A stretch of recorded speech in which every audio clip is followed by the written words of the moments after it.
see with you.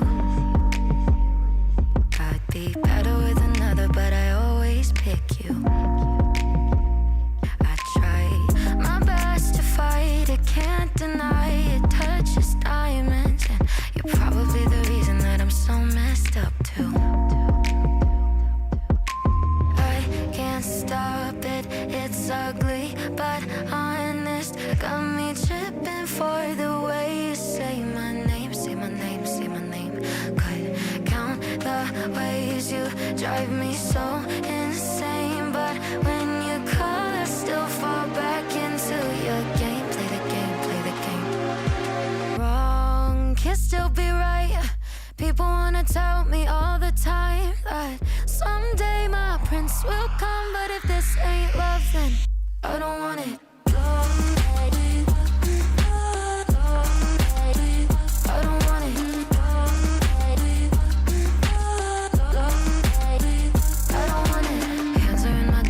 Your heart's not with them. Tearing up the thought of all the pieces missing. And I try to know better, to know it's worse. I swear I'm cursed, cause I know you're bad for me, but it makes no difference.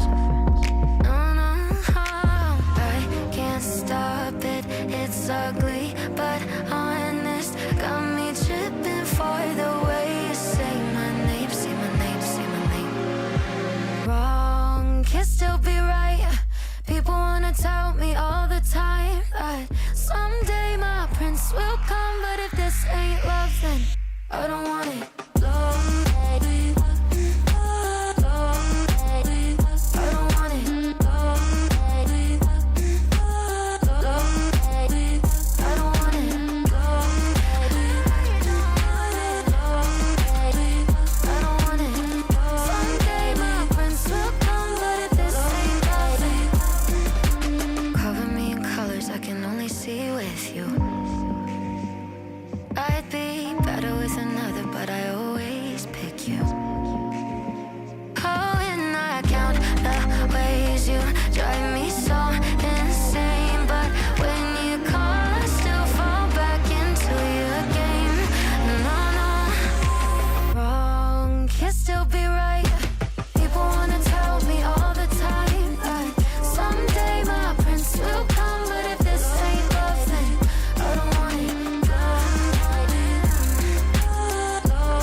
So now you're here again, knocking at my door. A little too late for, I'm sorry for. The lights went out cause you kept cutting the cord, and I started to fade into your gray. See, I finally opened up my eyes, and I saw me coming back to life. That I'd be better without you inside. It's time to be someone I wanna recognize. The future starts right now. I made a reservation, but you never came, so I'm checking out. The fire you stole away, I know one day we'll come back around. The future is now.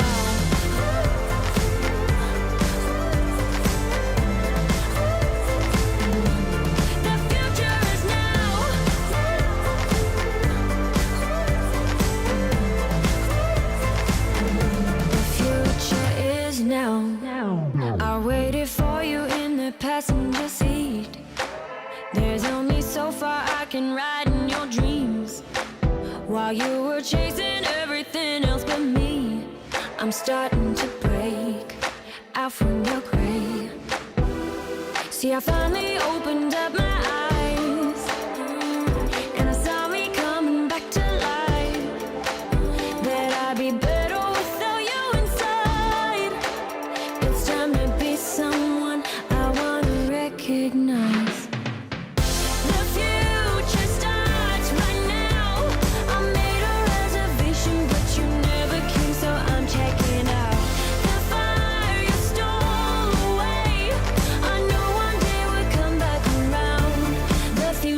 is now.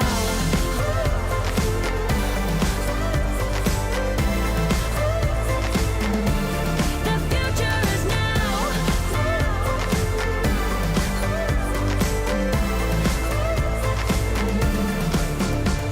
I'm not backing down, 'cause the future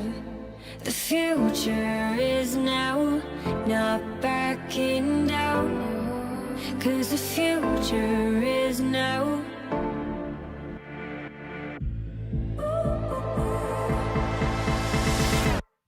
The future starts right now. I made a reservation, but you never came, so I'm checking out. The fire is stored away. I know one day we'll come back around. The future is now.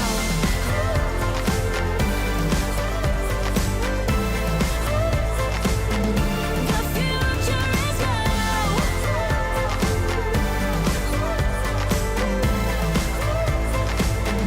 The future is now.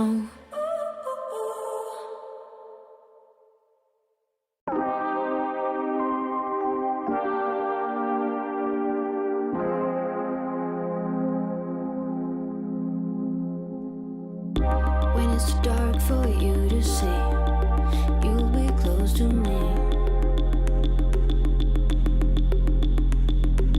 I'll give you an opportunity, a sense of liberty, liberty.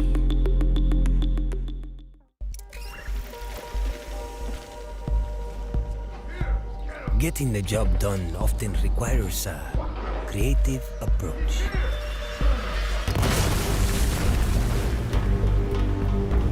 That's where I come in.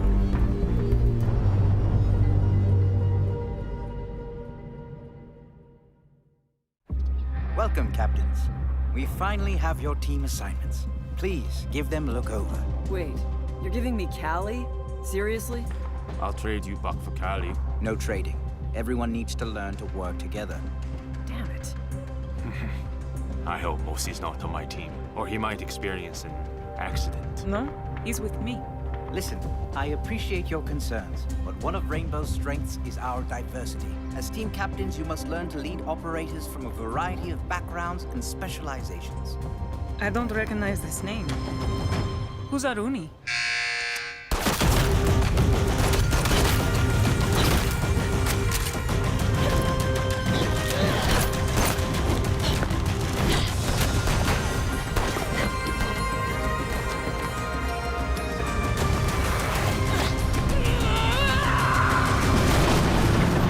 Hey, how's it going back there? I need a couple more seconds. Jordan, you need to hurry! I'm on it. Come on. Almost there. Hold on! We need to get...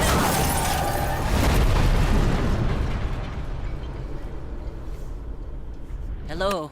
Anyone home? There you are. Ah, hey. Been a while. It's been too long. So you're, doing okay? Last time I saw you... Bangkok wasn't your fault, Jordan. Our work is dangerous. I never blamed you, my friend. Not once. Tough routine out there, huh? I've got to train hard if I'm going to kick your ass. Oh, let's not get carried away now. See you on the field.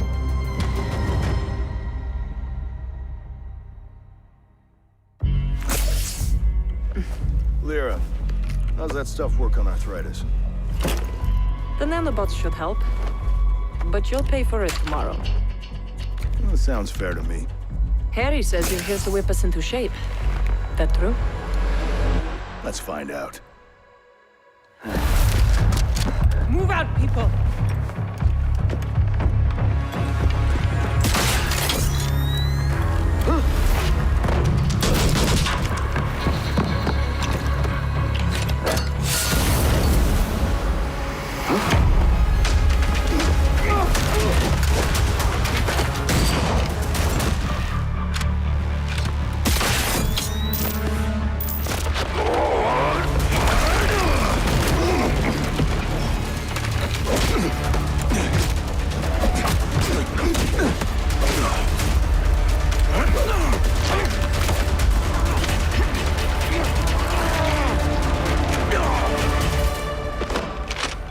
Oryx!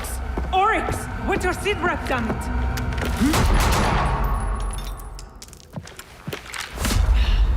Mierda! How did the first lesson go? You might want to call a medic. R&D has set up the facilities you requested. Same time tomorrow? That's the deal. Splendid. Anything else I can do for you, Sam? Yeah. Call me Zero.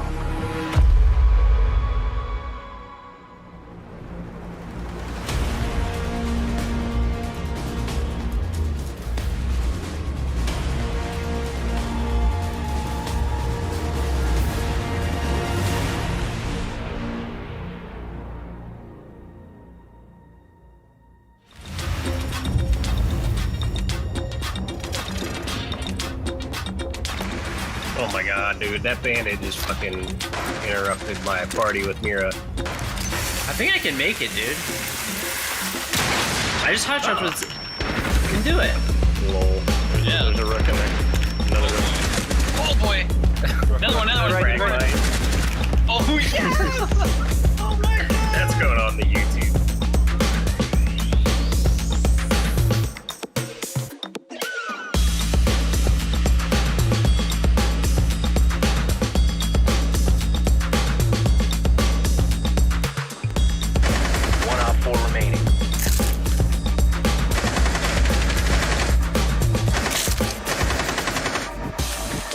Operator remaining. 1 HP. Op 4 eliminated.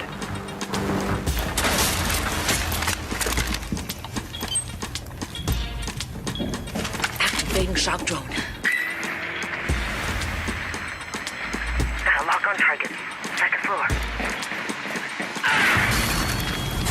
Op 4 neutralized. Mission successful. Advised, Op 4 has located a bomb.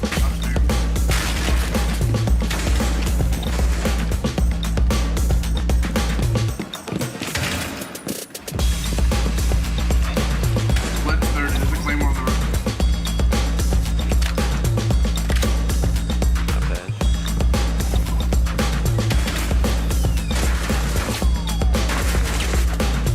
Mission critical bomb diffuser activated. Op 4, last operator standing. Diffuser located. You bomb.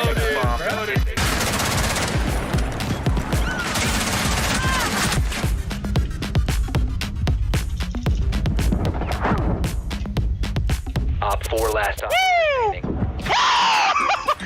Op 4 eliminated. What's that?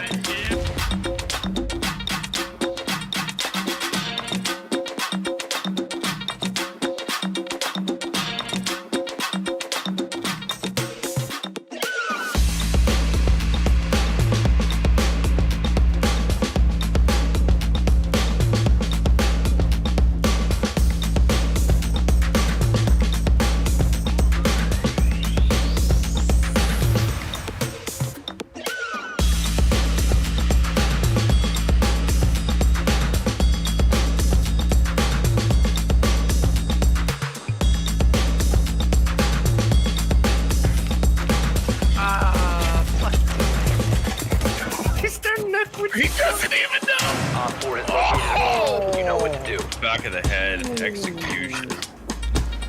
No, you can't. How is a blitz? You can do it. Oh, you're so dirty. You're so dirty. One Op 4 remaining. Oh my gosh. How do you have diffuser too? That's beautiful. Bruh. No, I think the black is dead. It better be. Nick was the one. That's what. You were right. Blackbeard is dead. Yeah, last one's Nick. He has shotgun too, so you're good. Unless he fucking comes up for me. I was actually up with you.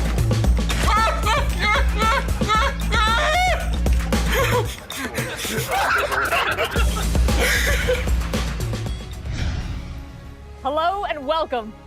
This past year has been one that stretched our definitions of the word unexpected. Throughout it all, though, we've been able to overcome, to persevere, and to excel. Today, we want to celebrate the many different paths we walk, each of which brings us to a common ground where we may be entertained, inspired, and driven to claim greatness. No matter how long the journey or where it took you, We welcome you one and all to Rainbow Six Siege. Welcome to the Sixth Invitational. Tonight, we begin a celebration of our vibrant community. From silvers to streamers, from cosplayers to competitors, the spotlight is on you. To give us a trip down memory lane, we've assembled a collection of some of Siege's finest content creators to take us on a magical journey through some of Siege's most golden moments. Thanks, Rachel, and welcome everybody to the Sixth Invitational Content Creator Show Match. I'm Lonnie Lightning, but you already know that, I don't need an introduction. But joining me today is going to be Henry, Red Cube Danish. I wish I had a little call sign, I wish I had a little cool little name that went in between me. See, I like Red Cube, but I kind of like the idea of Lonnie Lightning more. It gives you that Shakira and Beyonce vibe, and you gotta stick with that. It's kind of sexy. Ooh, sexy. Well, I tell you what, my hips don't lie, and I'm starting to feel you, boy, right?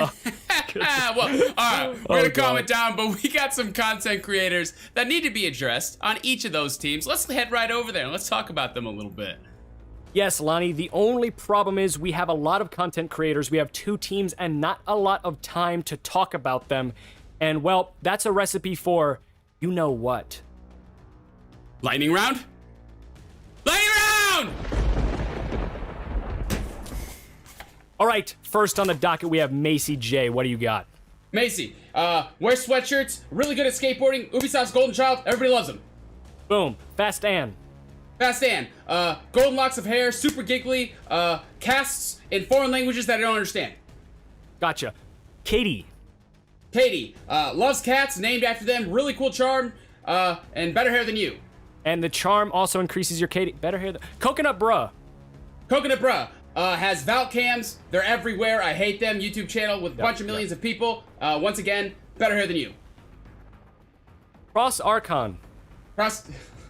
Well, you can't say the better hair than you. Oh. Beautiful hands, he's great, wonderful teeth, loves to travel, great YouTuber, one of my good friends, good guy. All right, and now we move on to team number 2. I'm gonna ignore all the hair comments, but we have the All Aim Ashmains, and All Aim, and the first person on the list is Bikini Bodhi. So what do you got on him? Bikini Bodhi, the boss G boss man. Look at this guy over here. He is Swedish, I think, something like that.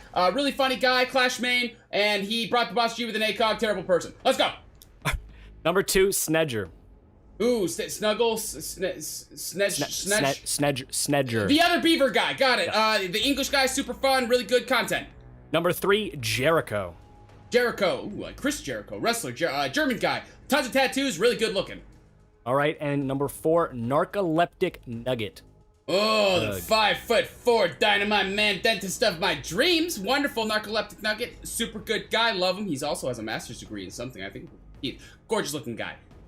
And then last, but certainly not least, we have Sassalin. Ooh, the Dinger Bringer. I think she won 2 times 2. I'm not good at math. I dance for a living. She won Twitch Rivals a bunch of times, but that's all I know. Yes, she is a gunner, and well, Lonnie, we have all the teams figured out, but the thing we don't have figured out is exactly what they're going to be doing and where they're going to be playing, so we have to talk about some game modes, don't we? All right, let's focus back up, and it's going to be number 1 on the docket. Everybody knows it. Everybody loves it. It's on Presidential Plane, Lonnie, and there's a lot of pajamas.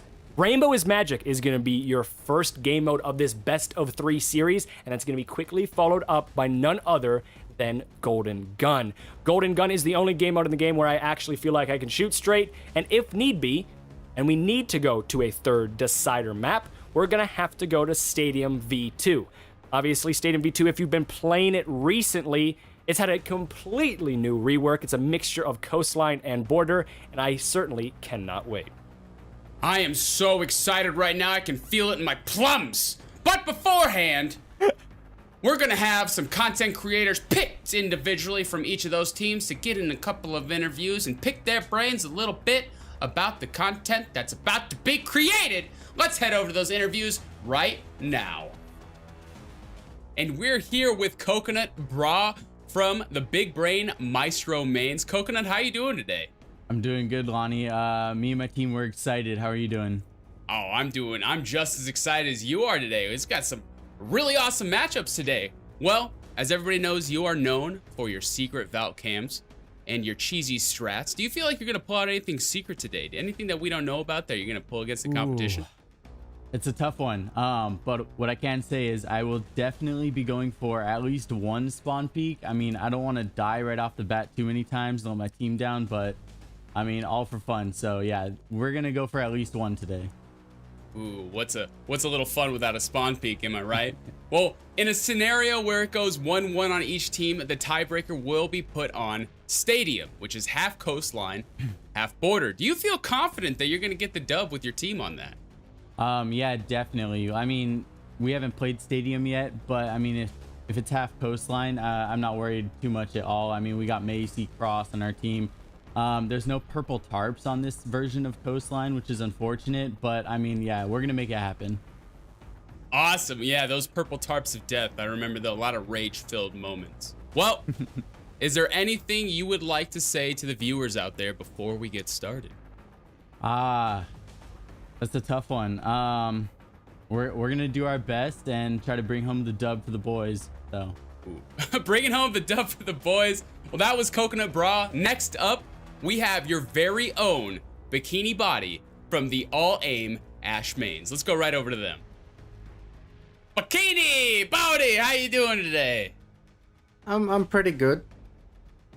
Pretty good, excited. You're playing in the content creator match. I'm excited for you. Let me get you some of that energy. How you doing today? Pretty good. Hey, there we go. The meme king himself, Bikini. Do you have any special picks today? You have any special plays? I'm thinking a Clash pick or maybe a Boss G ACOG pick, perhaps?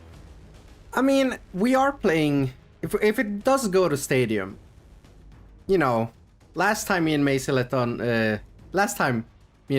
on Stadium, he saw the other end of my Boss G, so that might happen again. Ooh, the trash talking begins. Well, that might have actually answered my question. Put in a 1v1 situation, there's some tough competition. If you were put in a 1v1, could be any content creator, who would you pick and why? It doesn't really matter too much who you pick. At the end of the day, Siege is a thinking man's game. And I win my ones. A thinking man's game, huh? And you win your ones. Well, that is, I mean, from your videos, it is true. From your huge big brain plays, I can definitely see that. Well, like I said before, the viewers are wondering, what's on that mind? Do you have anything to say to them? Oh, I'm bad with this. I didn't think about that one. I don't know, at the end of the day, we're here to truly make a show match. To me, it doesn't really matter if we win or not. What matters is if we actually put on a show or not. Well, the show will go on, and you are going to create some awesome content. I've seen it for myself. Once again, that was Bikini Body. Why you bully with the All Aim Ash Mains.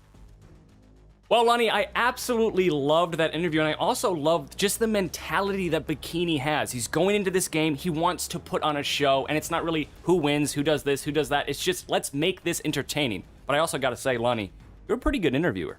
Oh, well, thank you. You know, I try my little hardest there. I want to create a little bit of content with him. I want to see from him maybe some Boss G spawn picks, a little bit of extra action. Ooh. But before we get into that, I see you're wearing a turtleneck as well. Your mom dressed you as well. We got some pretty good fashionistas on our side. Of course. And you have the little necklace? Of course you do. Oh, wow, we look dashing today. It's fantastic. But we also have a game coming up. We're going to be going on to Rainbow is Magic, and that's Air Force One. Well, actually, no, it's called Air Cute One on Rainbow is Magic game mode. So I cannot wait for this. I miss all the colors. I miss all the little, like, Easter eggs that you're inside the house. It's going to be a good one. It's going to be so great. Let me actually just clear the throw up from my mouth after that pun. But other than that, it's going to be a casual match. Remember, first team on plane to win. It's going to be 3 rounds. First to 3, I believe. It's going to be cute. There's going to be bombs. It's going to be great. And I believe we're ready to go. First up, Rainbow is Magic. Yes, we are going to be moving right into the matchup here. All Aim Ash Mains versus the Big Brain Maestro Mains, as you guys should already know. I mean, what's your initial predictions on this matchup, Lonnie? What are you thinking? You know what? I have not seen played in a competitive mode like this, especially with all these content creators. I mean, I'm expecting to see a lot of crazy strategies pop up right now. I'm ready to see some really cool action. And you know what? I'm ready to see both these teams just give it their all. No, I think I am too. I think we're probably going to see a little bit of memes here and there, but that's all part of it. Again, this is a show match. That's what Bikini was talking about in his interview. It's all about having fun and putting on a show for the people who are watching at home. Obviously, I think with a bunch of content creators on a plane, and it's super colorful and super pretty, there's going to be a lot of content. And already we have a Frost in play. Frost is just one of those operators that if you step in it, there's going to be content there as well. It's all over. It's all over the place. I cannot wait to get started. And even already, we have a little drone meetup. Look how cute that is. This is how baby drones are made. Oh, and one's dead. And two are dead. That's just unfortunate. Well, there they go. So initially what looked as something that was happy and colorful, we have now lost 2 drones in the process. Unfortunate, rest in peace drones. But we're gonna be moving into the very first action phase here, and no spawn peaks, surprisingly. It's plane. Getting out of spawn on plane is almost impossible. I'm very surprised by this. So, well, as you didn't know, this is a little tiny Easter egg. Does this look familiar? Can you imagine a little rework that they did a little bit? Maybe a little children's room in a certain house? Yes. I do in fact see it. If you guys did not know, plane is in house of like Rainbow Six, the map house. The plane is in it. Like at least this plane is. There you go. If I explained that poorly, I apologize, but I think they understand.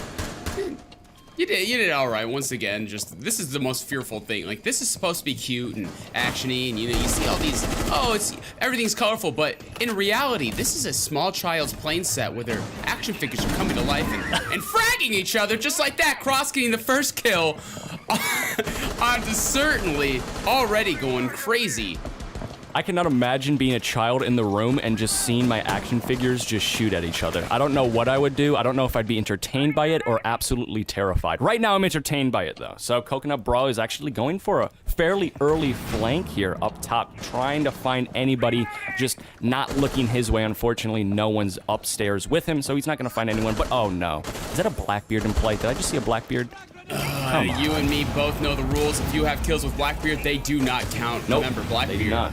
The 9 lives of Rainbow Six Siege. Ooh, but Coconut Bra taking down Bikini Bodhi with a headshot upstairs. And Snedge taking out Coconut Bra as well. And Fast Stand right there onto Jericho. So it's going to be a 4v2 initially here. And finally gets the kill. But it doesn't count because she is on Blackbeard. That does not count, remember, guys. So cannot count the Blackbeard kill. Siege GG, scratch that one off your list. It is now all up to the Blackbeard, however, in a 1v3 situation. How many shields? I believe there's 1 shield left, so this is totally doable. I've seen this done before, once again, in many Coconut videos. But who's on the Blackbeard right now? I think it's Sasslin right now, the Dinger Bringer. I'm waiting. I'm ready. I'm excited. Let's see a 1v3. I would love to see a 1v3. It wouldn't. Oh, never mind. We're not going to be able to see a 1v3. As Cross is able to find the last 2 kills, down goes Sasslin, and on to round number 2. The defenders off to a fairly comfortable start. Once again, pretty action-filled match. I enjoyed it a lot. Once again, the Frost coming out. I did not believe I saw any Frost mat kills. Unfortunately not. Was taking some names and kicking some butt, but Cross ending the life of one of the most annoying operators, I would believe. But you know what? Locate the hostage. I can't complain. Can't complain at all. Wow, just looking at the map from the above perspective, the aerial perspective, it is so pretty. There are so many colors. Look at this. It's like just, look how cute this looks. I love it. I mean, you say cute, but at the end of the day, I'm going to be looking at this, and this is terrifying. Okay, yeah, it's true. It's just, it's scary. It's scary. No, it is a little scary. My action figures are coming alive and murdering each other. So it is definitely a little terrifying, but it's still cute in its own sense, I guess. Kind of, not really. I mean, at least you get alpha packs out of it, right? I mean, yes, you know, murderous toys, but hey, at least you get alpha packs, am I right? Exclamation point claim alpha pack, please. Thank you. That does not work. I'm sorry, mods. I just ruined something. That does not work. There's going to be so many people just spamming that in chat right now. Yeah, that is on me. I apologize, mods, dearly. We have the Tachanka in play. Again, if you guys have not seen the Tachanka rework, you are living under a rock, but he is now just an absolute tank. He has fireballs, he has a giant gun, and he's just going to be in your face constantly. I love it. The Tachanka rework made him just look absolute like a beefcake. You see how strong he looks? Like they have the sweat his new drizzling picture? down. Yes. Amazing. Has like the throne of like guns going up. I think that's cool. I'd get a tattoo of that. I would definitely get a tattoo of that. As Macy's able to just take down Jericho. Speaking of tattoos, Jericho has a couple of them, but he's dead, so it doesn't matter anymore. It's now going to be a 3 versus 5 in favor of the attacking team. I'm seeing a lot of red dots as well. I love. Oh, and taking him down. Burt Mac, look at that sass snedge going absolutely ham with the Tachanka. Beautiful play. That was a huge pick as well. It's all up to the Thermite and Thatcher duo. Let's see what they can do. Slowly creeping up the flank is going to be Narcoleptic Nug. He's able to find one, making it a 3v1. Coconut Bra goes down. And there you go. Narcoleptic Nug able to finish it off. Down goes Macy J. It is 1-1. You know what? Did you know Narcoleptic Nugget is a dentist? He's I a did smart not know teeth that. man. Yeah, exactly. He does not only kick teeth in the game, he kicks teeth in real life. You hear that, guys? If you see Narcoleptic Nug in real life, you better make sure those pearly whites are pearly and white. Or he's gonna spawn Peaky right there in the dentist office. A double kill for the snitch. There it is. It's like, you weren't flossing? Sorry, buddy. It's over. Oh, that would be something special. But we are into match point now. It's 1-1. Actually, no, my apologies. What am I talking about? It's not match point. We have a couple more rounds to be played. Yeah, it's 1st to 3, not 1st to 2.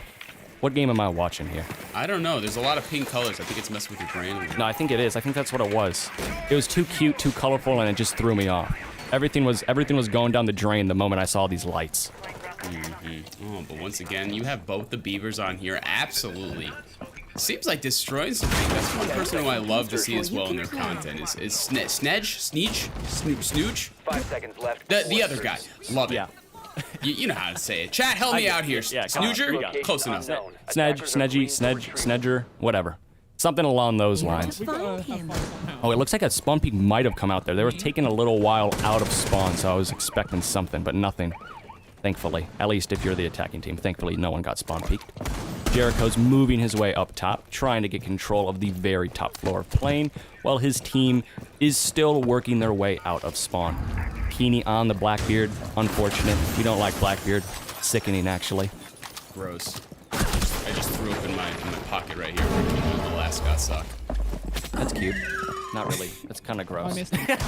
My mom bought it for me, so she thought it'd be good for the occasion. That is cute again.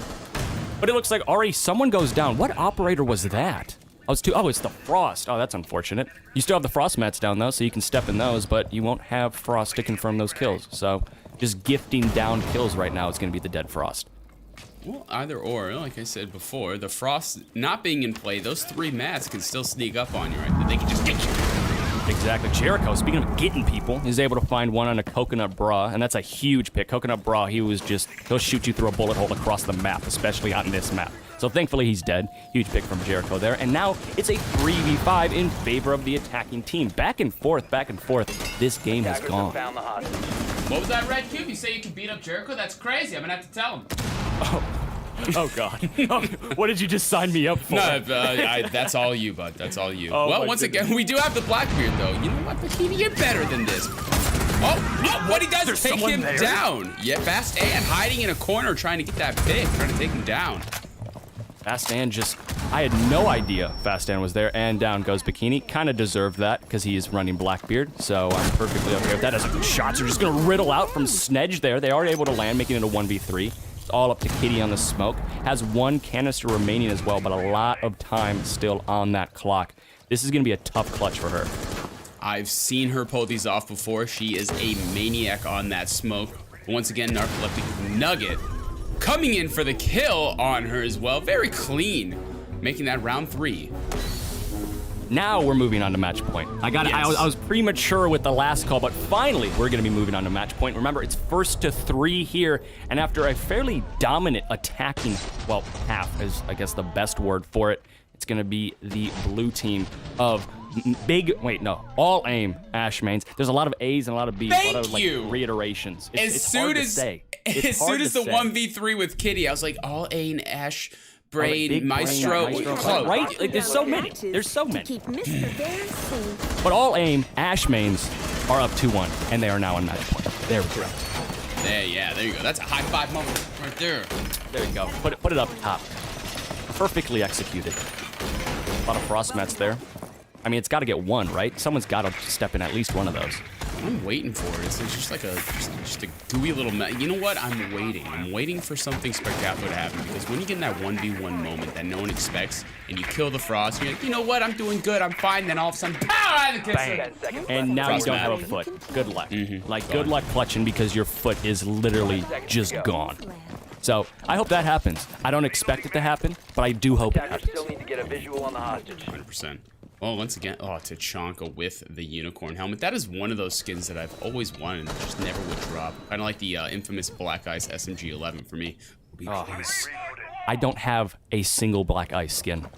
I am in so much pain constantly when I open up my game and I don't see any Black Ice in my inventory. It is so painful. I've tried so hard.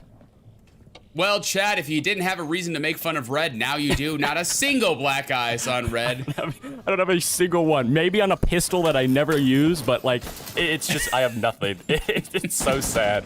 So sad. Narcoleptic Nug has been pretty much massive for his team. Let's see if he can get another early pick here. And if he does, that could all but secure the round here for the defense. And again, they are on match point. Those flame... that was meant to happen. That happened. That's not how you climb up ladders, Lonnie. I don't Is that in the script? Is that supposed to happen? I'm trying to find that. That's not in this. Is that in the script? Was it in? It's not in my script. He's down. He's not dead, but he's very low on health. Speaking of someone who is dead, though, Macy J goes down. That's a huge playmaker as well. And on match point, Macy, your team needs you, but still give me a 4v4. Great trade there by Kitty. It still works out there. Still right outside. There's a lot of flashes going off. This is actually pretty exciting right now. Like I'm getting sweaty up here. I might have to take off the blazer, by the way, which was $499. Well, it's on resale, so I actually got it for $15. Let's not talk about that. Let's not talk about my sweat. He's not just looking. He's in a playmaking position right now. Cross, though, on the Blackbeard can shut that all completely down. He's able to find one. Cross has been huge for his team, but a knife kill comes out. It's going to be a 1v1. Coconut Bra versus Bikini. The moment they've both been waiting for. I mean, this is literally in anyone's hands. This is exactly what I'm worried about. Is I believe I threw out that exact same couch that Coconut has in the back. I'm gonna have to talk to him about that because yeah, I don't like him going through my trash. So that's one thing right there. But you know, I wish him the best on this 1v1. Who's gonna win, Bikini or the Bra? He's sitting here very, very patient right now. Not pushing anything. Obviously, he doesn't need to. He's on match point. He's on defense. He's just going to sit in a corner and wait for Coconut Bra to come his way. And right now, it's all up to Coconut to make a play. He's going to go all the way upstairs, rotate around, try to figure something out. He has a decent bit of time as well. So, just a game of patience right now between these two. Composure on both. Look at the stats. Look at that. Just hunched over in their chairs, backwards capped, sweating down the brow. They're gamers. Focus. Focus is the name of the game right now. One frost mat down, huge pick. Got to get rid of that frost mat. They'll get you. They'll sneak up on you like that bean burrito you ate last night. Out of nowhere, just running you down. Speaking of running, Coconut Bra has to pick the pace up here. 20 seconds left. You're facing down match point. You gotta get this kill. Has to make a play. Tries to go for the drone. Is just gonna toss it as bait. And unfortunately, no, he goes down. And it's gonna be Bikini Bodhi who comes out on top in that 1v1. And just like that, Rainbow is Magic is over. And we're gonna be moving on away from the plane. A little trash talk by Bikini. Wanna dance. Big words for a memer. Those are big words indeed, Lonnie, and if he wants to dance, there's a lot more room for dancing on the next game mode. And speaking of game modes, it's everyone's favorite, Golden Gun. That's right, but with a twist. Henry, can you please dive a little bit more into the rules for us? I can.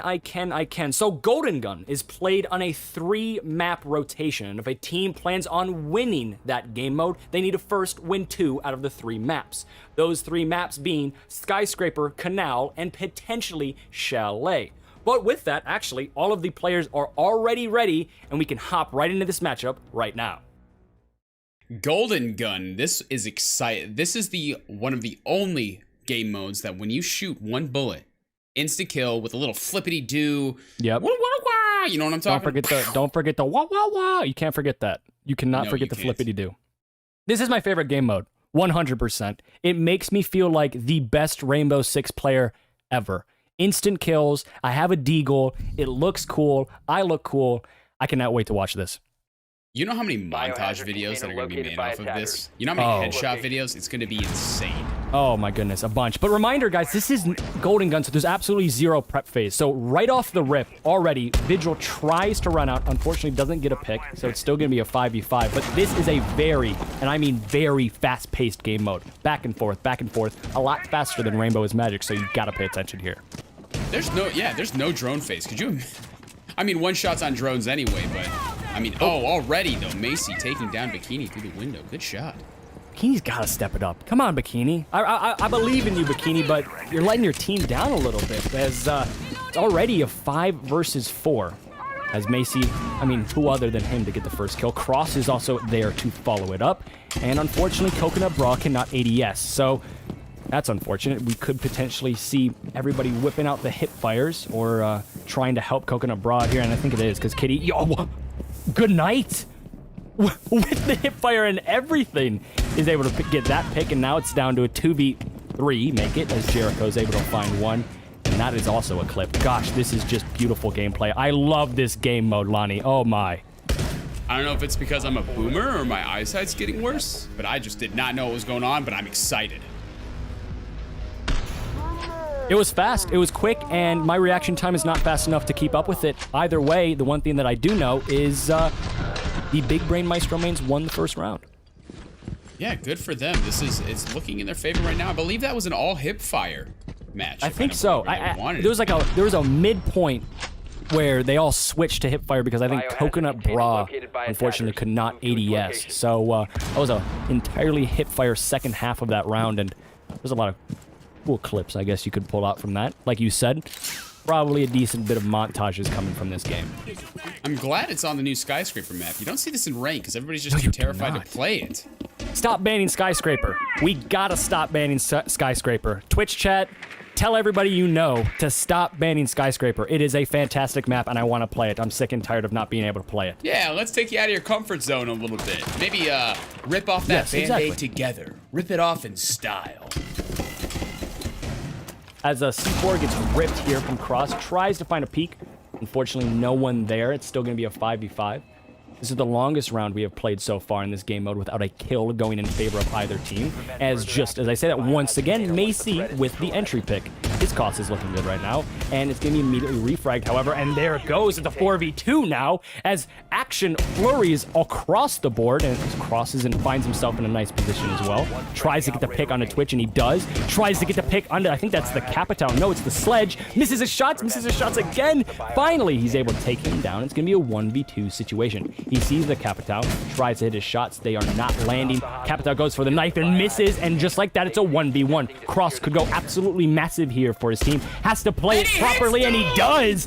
Dokkaebi into the grave, as Cross is the man of the hour, and he secures that round for his team.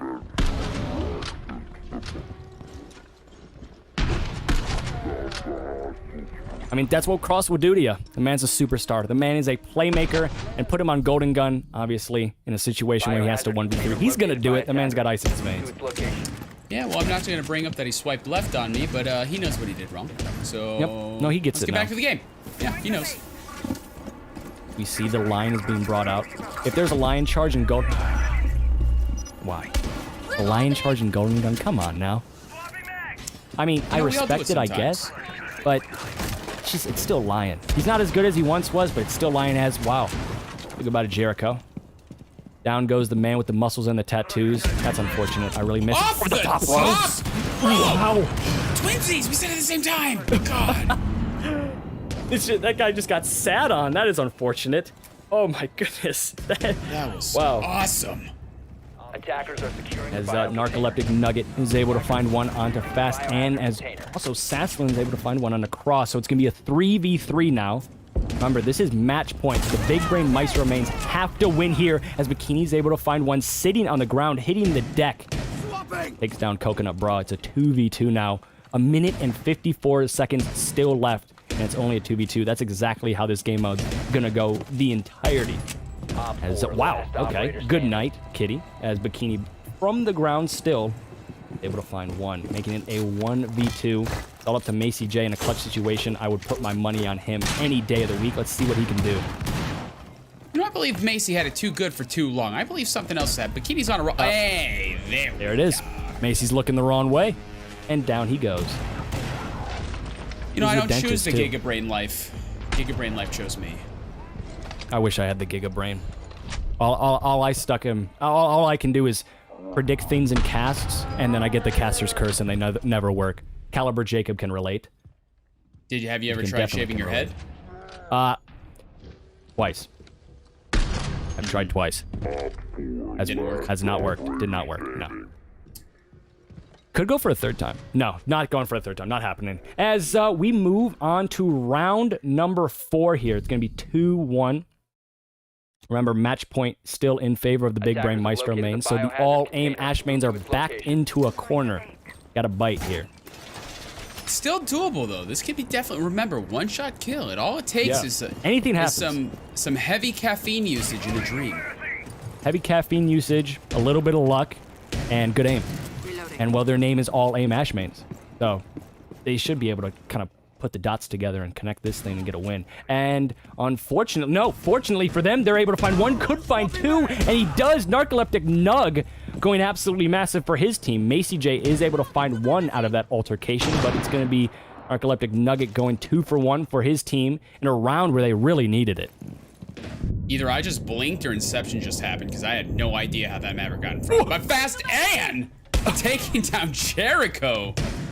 Stunned and everything. Couldn't do anything about that. Fast Ann, great shot. The 2v2 now. Match point. Reminder, this is down to the wire here. You have the Capitan and the Zofia, both of which have a decent bit of utility. I don't think either of them are going to use utility, though. This is Golden Gun. No one's really using utility in Golden Gun. Be quiet. They're droning. God, can we just talk about the skin for a moment? My gosh, goodness. just so universal. Please, just please. Handcrafted by somebody in the Peruvian mountains. It's so beautiful. It's so beautiful. Imagine that on every gun. Oh, the R4C with... Oh, we can't even talk about it. There's something happening in front of us. We gotta focus. 2v1. Apatow here for Macy. Macy once again in the clutch. He wasn't able to clutch up last time in this situation. Let's see if he can figure it out here. Right his wrongs, rather. He has a lot of time to work with as well. It's Macy. I've seen him do this once before. I've seen plenty of videos where he's seen this. I've ended up in a few of them where he's just destroyed me. I've seen him do it. He is powerful. That's more than capable. Definitely more than capable. Slowly but surely. Wow, just trying to go for the body slam is the Oryx, and it does not work. Zaslin goes down. That is unfortunate. And who other than Bikini versus Macy on potentially the very last round of Skyscraper. Whoa, wait! I did not even know that! How do you lose that, Bikini? Hello? The game's on, Bikini. How does Bikini lose that? I had no idea that Alibi was not a decoy.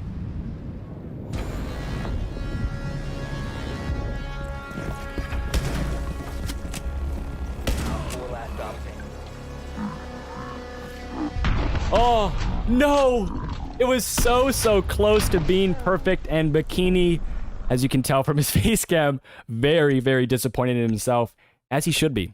He had to clutch up there for his team, and I'll let them down. And we are starting Game 2, Match 2. Just a reminder to everybody that this is a best-of-3 series, so you need to win 2 out of the 3 Golden Gun games to win this map. I'm excited. I'm ready. Since Ash won last, if they come back, there's no stadium for Maestro. It is true. If Ash mains right here win the next 2 Golden Gun maps, it's going to be all over, and unfortunately, we will not see stadium. I don't want to be biased. I really don't want to be biased, I swear, but I kind of want Big Brain Maestro mains to win this game mode so we can see stadium. Right? I mean, is it wrong to think that? Stadium's so bad right now. Shooty bang bang, that's my game. And I tell you what, stadium is no better place to do a map 3. Oh, I 100% agree. So we are going to be on the map of Canal. Once again, guys, this is still the Golden Gun game mode, so there's no prep phase. It's instant kills no matter where you hit anybody. And there's also the little flippy with the gun, and there's a cool skin. It's great. I love it. It's pretty. It's cool. And we're getting right into it here. So I just tried to do that with my water bottle, and let's just say I'm no longer wearing pants, so this is fun. This is a good time. That adds a whole new element. That adds a whole new element. Keep the pants off. What? Yeah. Oh, wow. Goodbye. Certainly not him. That's going to be Narcoleptic Nug. If you guys have not caught on to that yet, certainly not him is Narcoleptic Nug, and also certainly not him is going to be in the grave. Enemy detected is going to be detected outside. I don't know who's outside, but it does not matter. Bikini's going down once again. He's struggling today. He is, but he has been doing some clutch moves right now. There's a lot of cool firefights happening on right now. He's had his moments. He has had his moments. But the Dinger Bringer is in a firefight right now with Macy. Who's going to be doing? And Dinger goes down. She's ready for a fight. She's going to kill this. She's ready to go. Good night. Coconut Bra with a nice shot to clean it all up there. And already we can see that it's the Ashmains off to a nice start. Just remember, though, as well, that these one-shot bullets open up barricades, it open up doors, it open up hatches, everything with one shot. It's a one-shot everything. It's exciting. And it also, in one shot, rips through literally anybody. No matter what. You could get shot in the toe, and you're still getting eviscerated by this thing. Imagine yourself a little bit hefty, and you try to squat down in some jeans, those new jeans you just bought. Guess what? Not today. Oh my god. Coconut Bra. And there it is. There it is. That's the Coconut Bra. That's what we've been waiting for. That's going in the video. Jericho just got put into a montage. Say hi to YouTube, Jericho. And Coconut Bra? Well, what do you had the good C4, and then what was that? That was questionable. Oh my goodness. You can see here Sasslin looking good. Trying to make something happen for her team. She was able to find one pick. Potentially find two as well. She's just going to be sitting here in supply room corridor, waiting and watching for the peek, and the peek finally comes. Down goes Kitty. Say goodbye to the Ela. Now it's all up to the Alibi and the Vigil. In terms of a duo that can clutch up, both of these operators have incredible utility to do so, and also they have a great gun considering it one-shots literally everybody, and now it's still a 1v2. Vigil once again last alive. It's also Macy, the clutch master himself. Exactly. It's Macy. It's always great to see, but once again, he's going to be in a firefight, but taken down. Look at that. We were just talking Bikini right now, and he's over here showing some big old moves, saying he's the #1 beaver. If I was Jericho and I died to that, I'm uninstalling at that point. It's just, what's the point? I got C4'd right when I walked close to the door. That's just what Coconut Bro would do to you. I don't know what that was. We don't have to talk about that, Coconut. That's just, scratch that. Didn't happen. The C4 was nice, though. Don't lie. You know, as soon as you install this game, you're installing it right there. You're going to have dreams about this. Oh, of course. Don't play it's the love-hate relationship we all play with Siege, right? Good night. Heck. Jericho, once again, he cannot catch a break. Oh, I feel so bad for him. It's been rough. As Bikini is outside, still somehow alive, and finally is dead. Cross is able to secure that pick. And now all aim Ashmain's in a nice position to try to flip this in their favor. Narcoleptic Nug's also able to take down the playmaker. No, not Gridlock. God, things I want. I want her to pick me up and tell me everything's all right. But taken down by a grenade. Attackers are securing the Not a good way to go. Grenade and Golden Gun. I never thought I'd see the day. But it's going to be all up to the Bandit here, and the Bandit's going to be dead. Kitty with the final kill is able to secure round number 3 for the Big Brain Maestro mains. Was that a double run out? Yeah. Huh. Questionable. Keeney looking the wrong way. It's okay. We'll get there one day. Can we just talk about just how many nightmares people have playing Canal? I mean, I like the map now, but I just... Down when you're playing, what is it, a Locker's diving room, I can't do it. Can't do it. Maybe it's just because it is. That was a tough map. It's just, no matter where you go, no matter what you do, there's probably a Vigil or a Cav or an Alibi sitting behind you. Just in a corner. And there's not much you can do about it. And that's why it's tough. But you still kind of gotta love it. I think, hear me out. Canal should replace Border in the comp map pool. Ooh. Why would How you you feel say about something that? so controversial yet so brave? Yeah. How do you feel about that? That's- I feel. We have Bikini. We have Bikini in the lobby. He is a head developer reminder, so that could happen. That could really happen. That's a possibility. Oh. Kitty is on her. She's getting spanked. Yeah, she's getting smoked. It's just, it was Raps. Oh. Speaking of getting smoked, that's a Maestro Matt kill in Golden Gun. As Jericho's also able to find the person trying to revive. It's gonna be a flawless round. It's gotta be a 5v1 already. Coconut Bra from the hatch above is able to get one basically impactless kill. Let's see if he can clutch this out. I love Coconut, I really do, but I don't think he's got this in him. This is it, though. This is for all the marbles. This is for all the bonies. This is match point. What are we watching? What? This is match point, and we are watching two people try to box each other that are, I think, blindfolded. Oh my goodness. Finally, they put Coconut Bra down, as that took way too long. I don't know what the Oryx was planning there, but every single attempt at getting the tackle off there just missed. Is it me, or does Cross's room looks like he's about to hack the internet?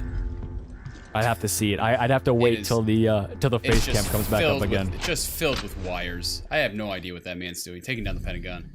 He's the hacker man. He's in their firewall. He's got all our secrets. Before you know it, Cross Archon's gonna be like supreme leader of the world. I mean, I heard. Right after this Golden Gun game, this is his priority though right now. 100%. He's just sprinting in. Also with the help of the line charge, trying to get some intel, trying to get an entry pick. Nothing's gonna happen. After that, I thought someone would have died. Or someone they're gonna hot No way! What? What? Kill C4! Four people's hotline was blinging right there. And it's all up to the Capital now. Macy J goes absolutely massive, and he doesn't even need a gun to do it. Wow. That's one way to close this map out. Unless, Narcoleptic Nug, there's a chance here. You believe in him? Be honest. I do, but I feel like my mom just came home from the grocery store with pizza saying I can skip school tomorrow. I'm excited. I'm ready to go. That is, of course, none other than Macy J cleans it up with the ace. Out of all the cards to pull out on match point, he gets the lucky draw, gets the ace, and a quad kill right off the rip. Does them in. Wow. You gotta feel good about that one. I did not mean to guess that loud, but I am I have seen that. I'm excited. I can't say that over and over again, but I am. I'm ready to see. This is what we've been wanting to see in a creator match. One explosive C4 of 4K by Macy. That was insane, but you know what that means. Tiebreaker, 1-1. We're going to Stadium, that's right. Coastline and Border put together. Love child, it's great. It's going to be frags. We're going to be going from every which direction. People are going to be methodical at Border, and then we're going to have the frags of Coastline. It's going to be explosions, people shooting through. If I had action figures, it makes more sense. Yeah, I get it. I get it. No, don't you worry. But Lonnie, I have a couple questions for you. Actually, I have one question for you, and it's the highlight question of the day. We're going into map 3. I have to ask this. Who is coming out on top in terms of frags? Who do you got? You know what? I don't want to be a bandwagon person, but I'm going to have to say, person just stamped right on the Stadium map, the 4K killer himself, Macy. Macy, what about you? Who do you got? Macy's a good pick. Macy's a solid pick, but I'm going to put my money on Coconut Bra. I mean, he has the angles, he has all the bullet holes, he has whatever you need to get a kill, and he probably will get a kill. But just as I say that, it looks like all the players are ready to go. We're going to be moving into Stadium here. Oh, there it is. Stadium looking as beautiful as ever. Lonnie, I am so ready into the operator ban phase. This is what I'm more used to. This is the competitive style of Siege, the map bans, the operator bans, whatever it may be. Oh, I've missed this. You just love to see it because this gives you a reminiscen of what traditional Siege competition looks like. It's great. It's wonderful. It's exciting to a point where it's mysterious, right? It's like someone's knocking on your door. Is it a pizza? Is it a date? Who knows? It's mysterious. It's ready for you. But we have these It could be vans. both. It a could. pizza date. Maybe the pizza man. I don't know. I mean, hey, whatever it may be. Oh, hey, look, Blackbeard's band. I love that. Oh, do I love that. Remember, Blackbeard kills don't count, and they're not going to count anymore because he's been reduced to atoms, reduced to nothing. He's been put into the nether alongside his friends of Jackal and Pulse. The last band here, I'm going to guess, is going to be a Valkyrie. Watch. No, it's going to be Clash. That makes sense. That makes sense. Well, you got to realize, though, Clash. Bikini Bodhi loves that Clash. I was expecting the Valkyrie as well, but Pulse is also a very good band because Macy has been killing it with that bald, majestic. Say man, I'm coming up with another euphemism, but you know. Narcoleptic Nug was also doing God's work on Pulse, so I think that band works for basically both teams. Actually, well, no, one team because they're both on the... No, my apologies. It's both teams. I'm all over the place. The colors from the very first map still got me thrown off. That's what I'm blaming it on. I love the skins, by the way. You seen these skins? So good. You know what I realized somebody brought up? It was when you have all these operators going against each other, like, how do they keep going up and killing each other? But you think it's like paintballs or like rubber balls because they just keep That's what I was... Right? That's the question I had, too. I love the cinematic as well. If you guys have not seen it, have not played it, have not done it, I highly suggest you play this game mode because it is very, very fun. But no, I had the exact same question. What are they shooting each other with? Like, it looks like it hurts because they're just done afterwards. Like, they are lying on the ground, but what is it? Oh, we can talk about that later because guess what? The final match of the day. That's correcto. Just for all the marbles starts right now. So I'm very, very excited. This is going to be a first to 5 reminder. So the last 2 game modes that we have had, both of which were first to 3, this one's going to be a first to 5. It's the most competitive like game mode we have seen so far from both of these teams, and it should really show who the better team is. I actually believe, not to interrupt you, but I believe this is actually first to 3 as well. I think it's just switching it up. Oh, I apologize. My apologies. Wow, the colors, man. I'm blaming it on the colors. See, this is why you need to shave that hair off, my guy. It's interrupting. Yeah, there you go. Hashtag bald cube. Let's go. Absolutely not. It is not happening. I do not want to see that anywhere. Bald cube is no more. No. Absolutely not. Well, we're starting out right now. We had some bullet holes, a little bit of rat right here, but it's looking like nobody's finding anybody right now. Everybody's pre-firing, which is a really good thing. This map is still relatively new. Once again, made up of coastline and border. Yes, it is. It's very new, and you'll see aspects of both coastline and border, like you said, in the map. You also will see Macy J in the map. If you look to your right, you might be able to see him from that perspective we were just on, but his face is in the map. It's very cool to see. And also something that's cool to see is Macy J taking down Snedger. So Snedger is going to be dead. Just like that, the advantage is surely in favor and firmly in favor of Big Brain Maestro mains. And Cross Archon is well taking down another, making it 3v5. You know, once you realize what room you are, you get a little bit more comfortable. They're seeing these angles, they understand what's wall bangable, they know where they're coming from. And everybody seems to be, oh, look at that. Jericho taking down Macy right now, going for a second on Cross Archon, making 3-3. Jericho able to take down the Melusi as well. Gonna toss out a Yin, try to flash into sight and potentially execute. He is all by himself, so refrag potential here is very, very low, but he's looking to make a play, and a play is gonna be made. Down goes Fast, and it's a 2v3, and the Big Brain Maestro mains, well, they were in the driver's seat for a minute there, but now it's gonna be right back to the Ash mains. A 2v1 now, all up to the Vigil. It's gonna be Coconut Bro by himself here, waiting and watching with a minute to work with. Is still just enough time to clutch out the round. Once again, both of them still, making it a 1v1 with a shot. Oh, you just love to see it on this map. You love to see those impact frags. Now a 1v1 Ying versus Vigil. Attackers have recovered their diffuser. Jericho has looked very good in this round. I think he's going to have to get a 4K if he wants to win this out. I think that's correct. He's able to get the diffuser down, so it's now a retake situation for the Vigil in a 1v1. It makes it significantly more difficult because instead of time working in favor of the Vigil, is now working against him, and he has to turn up the clock just a little bit. But unfortunately, he can't do that from the grave. The very first round, off the back of very impressive play by Jericho, goes to the attacking team. You'll love to see this. Jericho, once again, is making powerful plays in the last 2 maps, but really shining right now with his Ying plays. I mean, just taking down, entering by himself, and then clutching against Coconut Bro, taking the round for Ashmains. So the all-aim Ashmains, we started to see it there, why they are called that. Jericho just hitting his shots, and now we're moving on to round number 2. Reminder, it is to 3, so whoever wins this, well, no, it's only one person that can win this. If the all-aim Ashmains do, it's going to be on to match point. The Big Brain Maestro mains do, obviously it won't be, it's going to be tied 1-1. That's not even the biggest storyline here. There is a Cav in play, Lonnie. Are we going to see it? You know the rules for the Cav. For the audience that doesn't know the rules. Chat, please, Henry, explain what happens if there's an interrogation on the board.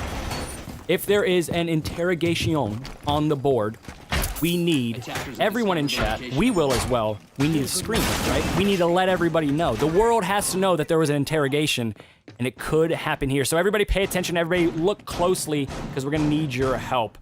The Cav could go huge for her team. 10 seconds left. Wait and see. It's going to be exciting. These are the kind of plays I'm waiting for. Once again, if the interrogation goes off, I want every old lady that is under you hitting the bottom of your floor, excuse me, to defuse a bomb. with a broom, telling you to and you know what you're going to say? Keep it down, Grandma! I'm watching Siege! Because you're watching Siege, and there was an interrogation. She'll understand. You just got to explain it. She'll figure it out. You tell your landlord that's the reason you were loud. You don't have to worry about it. You will be fine. It's completely understandable.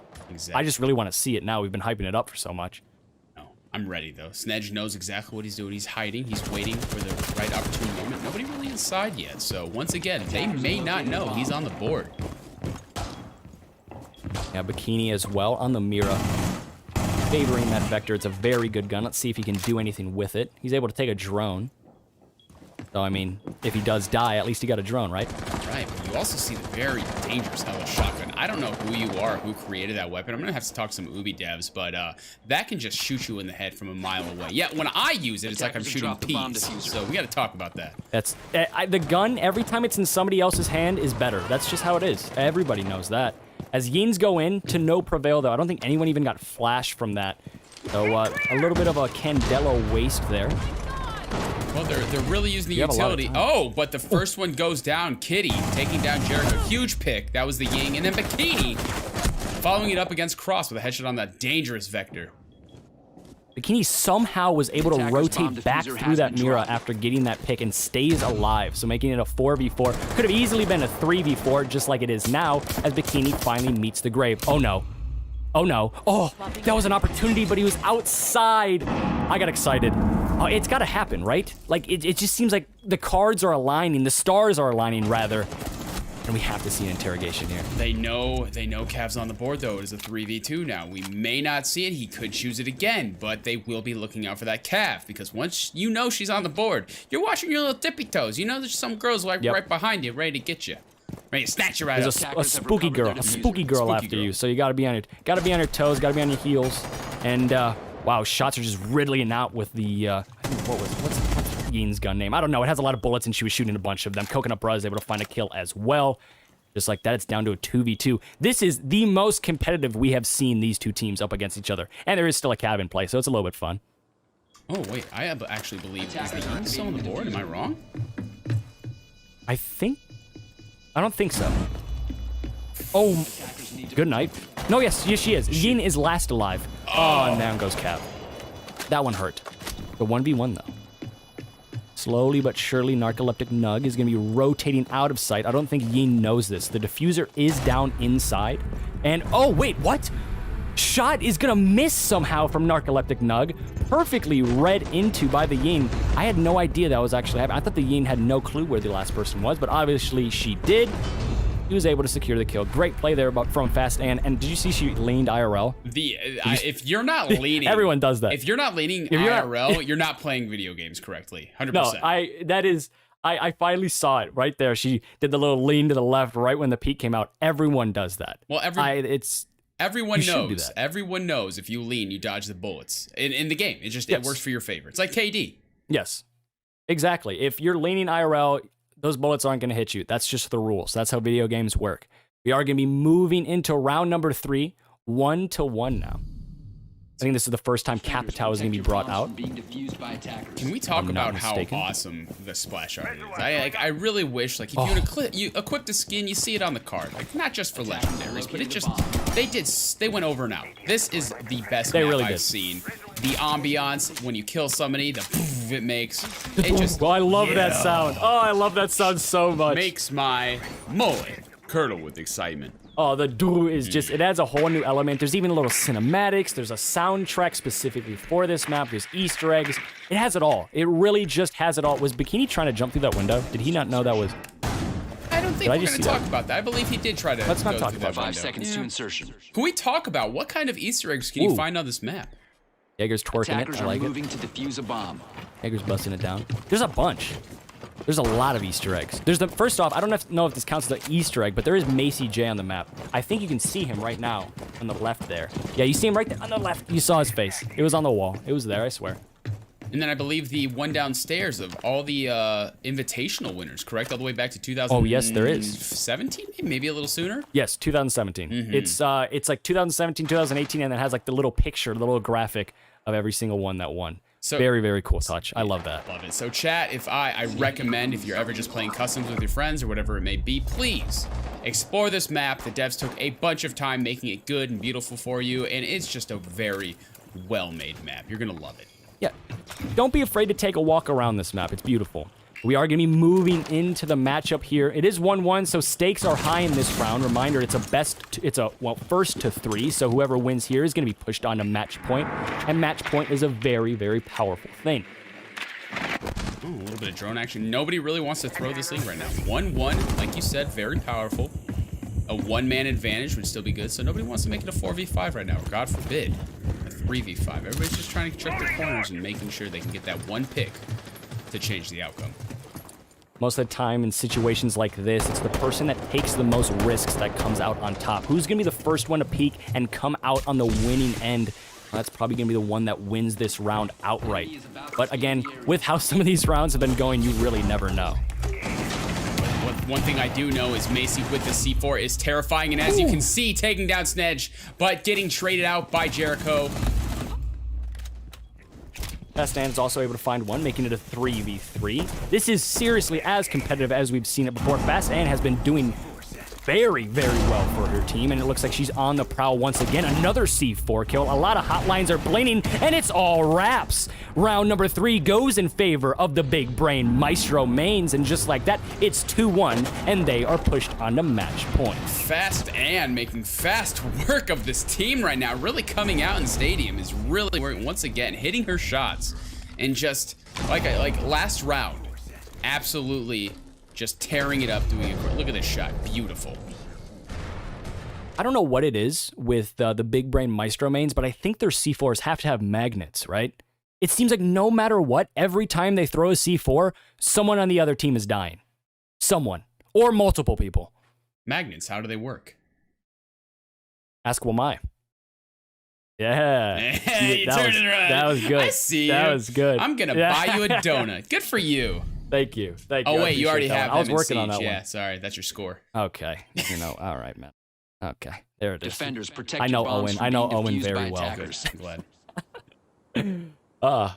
No one has donuts though. Has anybody finished one of these game modes with a donut? I don't think so. I don't believe so. Everybody's doing very good, even with the memeing and the dreaming. I believe everybody's still getting their frags, having a good time. I mean, if you're not getting kills, definitely your utility is, and I believe Frost can really prove that. Yeah, for sure. And the thing that you kind of like to see from these types of show matches is a little bit of competitiveness. And I think we're finally, not necessarily finally starting to see it, but we're really starting to see it on this map. They're going back and forth. It's a lot of 3v3s. It's a lot of instant trades, a lot of 2v2s, 1v1s. And it makes a game that's supposed to be fun and meme-filled. It's still fun and meme-filled, but actually very entertaining to watch because you really don't know who's going to win. Right now, the Ashmains, yes, they have the upper hand, but at the flip of a switch, Macy J could get another ace and a 4K with a C4. You never know. It's anybody's game. Once again, 1-2, scary, but doable. I've seen, once again, Ashmains take it again, and a 2-2 with a one-round decider would just make this game, make this map just 10 times better, and I'm waiting for it. I'm excited. I'm still waiting for the Interrogación, though. It's gonna happen.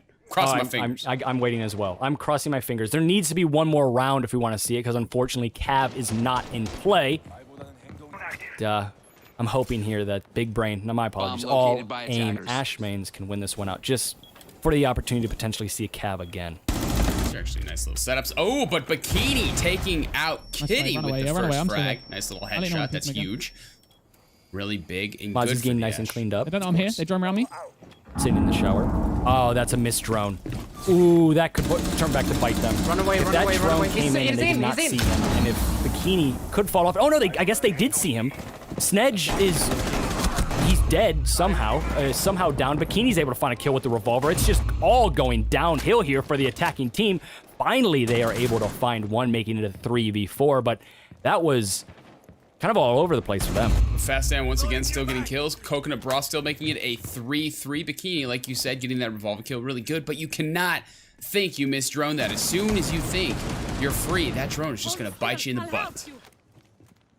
So we see Bikini is getting picked back up, so it's officially back to a 3v3. A moment there, it was a 2v3 technically.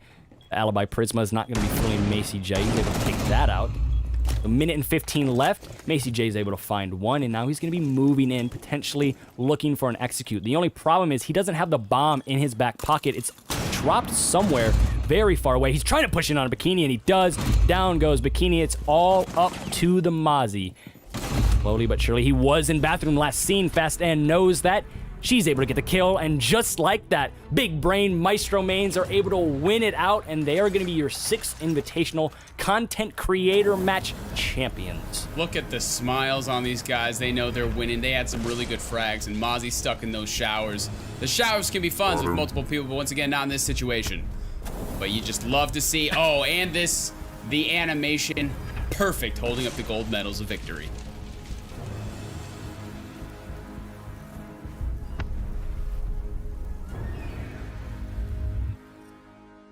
Well, Lonnie, the gold medals of victory are going to be going into the hands of the Big Brain Maestro Mains. An absolutely fantastic matchup, but I have a couple questions for you before we head out. Who is your top player? Straight up, who was it? Top player right now. Straight up, I would have to say, and I know I'm going to sound like I'm beating a dead horse, Macy. Macy cannot... MJ. That C4 at the end of Canal, once again, I'll say it before, I am soaking in a swamp of the best feeling I could possibly... I had to change my pants! Twice! I mean, Macy just oozes championship caliber play, and it showed here. He was able to carry his team, not only on Canal, but basically on every single map, every single game mode. And, well, they got the dub in the end. Wow, I mean, it was just fantastic overall. There's also plays from... Fast Ann had a couple great plays. You saw Jericho, what was it? It was a 4K that clutched the round out on Stadium at the very end there. There's a bunch that you could just go back and rewatch and point to them and saying that this was what turned it all around. But overall, everyone did good. Everyone did great, and it was a blast to watch.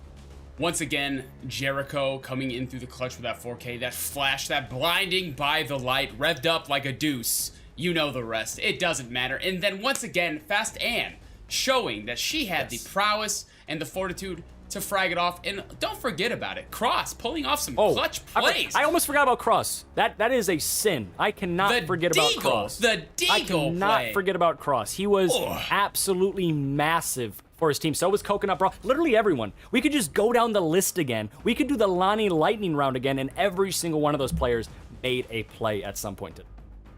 It was perfect. I tell you what, I couldn't ask for a better ending for the content creator match. Well, either or, it's over with. We all had fun. That concludes the 6th Invitational Content Creator match. I hope you had fun. I know we did, but please stick around. There's plenty much more fun to be had at the final day of the 6th Invitational. With that being said, I'm Lonnie Lightning, joined by Henry, Red Cube Danish. Rachel, back to you. Hey, which one of you validates parking? Thanks, Lonnie. And thank you to all of our creators for taking us through some of Siege's most memorable in-game events. Not all the fun happens on stream, though. A lot of you expressed your love for the game this year by capturing unforgettable moments, crafting impeccable cosplay, or creating stunning art. We want to showcase some of our favorites from this year and celebrate all of you who bring Siege to life.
has given us so many moments we've enjoyed over the past year in a time when we needed it the most.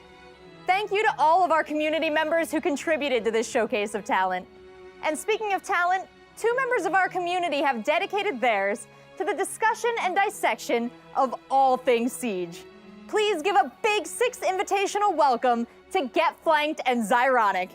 Joining them today are JV Ale and Alex Karpazis to wax poetic about the last year of Siege. And maybe, just maybe, give us a sneak preview of what's to come. This is Logic Bomb, Invitational Edition. What is up, everybody? Welcome to the Logic Bomb Podcast 6th Invitational Edition. We are extremely happy to be here in front of you guys today, and we have 2 guests that you may recognize with us. We have Alex Karpazis, the art director, and we have Jean-Baptiste, the game director for Rainbow Six Siege. We're going to be asking them a bunch of questions today about what we have encountered in Siege over the last year, as well as what we're looking forward to in year 6. We have some community questions from all of you guys that we're going to be asking, and we're gonna sit down and have a good time today, as we normally do. So on behalf of myself and Zyronic, let's jump right into it, okay, guys? First of all, I guess let's talk about year 5. You know, it was a year that I think you would have to say had some unique challenges for everybody, but you know, we still kept up with the roadmap for the most part, as far as content coming out, and a lot of big changes were made to the game. So I guess first of all, how would you all sum up year 5 of Rainbow Six Siege? What a year. I say maybe one word is just tremendous. Like the amount of things that were thrown at the team's way, but the amount of stuff that we actually got done, that we could actually push to the game. It was like it's a pretty special year for sure for Siege. Definitely. We had so many unique challenges. Of course, everything related to COVID, and a lot of challenges related to working from a distance. When you make a game, it's really hard to do that because we need to still have a very clear focus and vision of what we're doing. And I think we've delivered. I'm quite impressed with everything we've delivered throughout the year, in spite of this unique challenge. And we had some special stuff to deliver on during the year, things like the new generation of consoles that we wanted to deploy on, which was a very, very big technical challenge. So it's what a year. It's been something. How do you manage to do all of this working from home without pushing the timelines too much? Is it just well planned and things just went pretty smooth and a little bit of luck, or did you have to push some things to later in maybe year 6, or is there anything that you wanted to have done this year that we're gonna have to wait a bit for? Yeah, there was a shuffling of some priorities and some deliverables.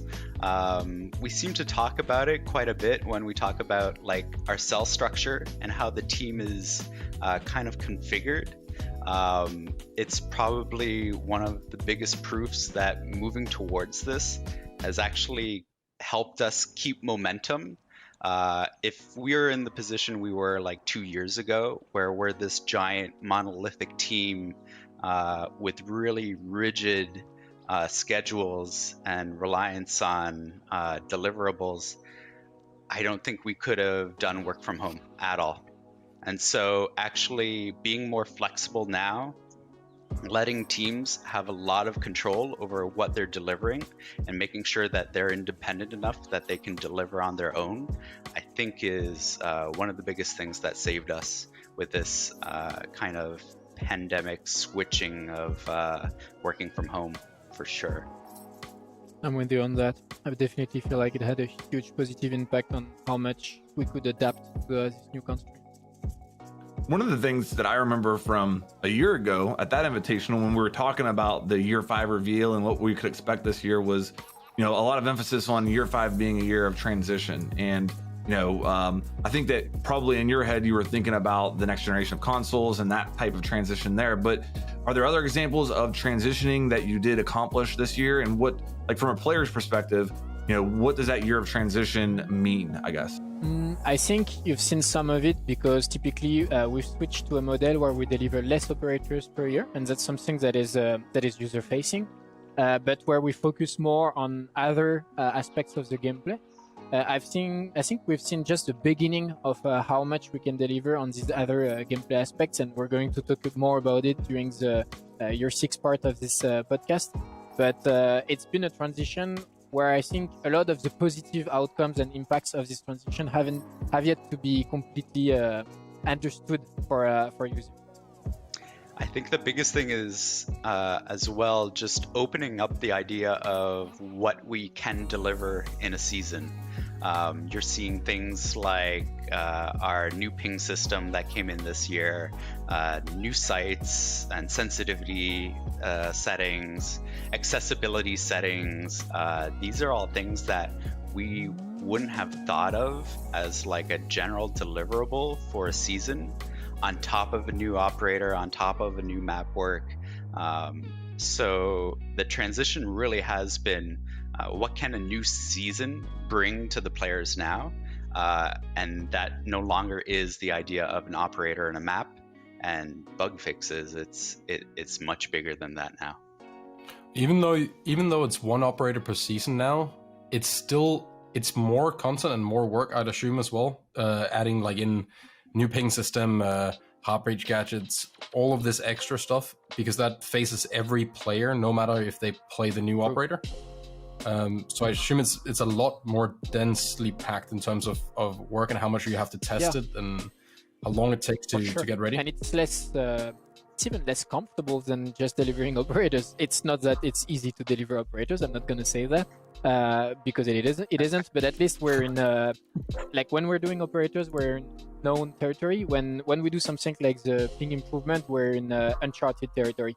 It's a lot of design questions first, then it's a lot of production questions because we're not doing something we're used to do. So we have to we have new kinds of problems, and it's also a lot of questions in terms of how is it going to be received by the community? What kind of conversation are we engaging in with the community? What kind of opinion do we take into account? How do we react to what's happening? All of this is both more stressful, but also a lot more rewarding than just delivering the things that we're used to deliver. So all in all, I think it's been a testing year for us, and I'm pretty happy with how it went, and I think it's announcing a lot of super exciting stuff for what's coming. If I was to tell you that my favorite change in year 5 was the shared reinforcement pool, would that is like no, it's not. I mean, that's a perfect example because it's something that in terms of just how much work and production it represents, it's not that big. It's clearly much smaller than doing a new operator, for instance. However, the impact that you get as a user every freaking round as a defender, where you can just have your Jaeger run around and go upstairs, do the hatches, and just not have to worry about these damn walls, and have your Rook who has a lot more time just focus on that. It sounds small for anyone who's, I don't know, if you're from outside the world of R6, it sounds like, what the hell is that? It's a small detail, but it's huge. It changes your life every time you play Siege. I will say too, because we play test our game in different branches, and not all of the branches have all these changes.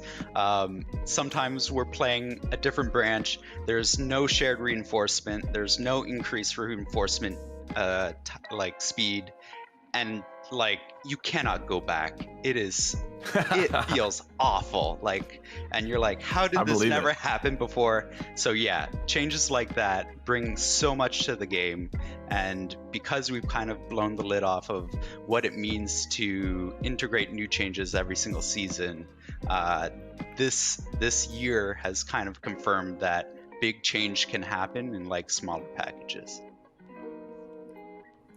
I think we need to see a graph at some point or some stats on how many seconds have been saved by the speeding up of the reinforcement and the reinforcement pool.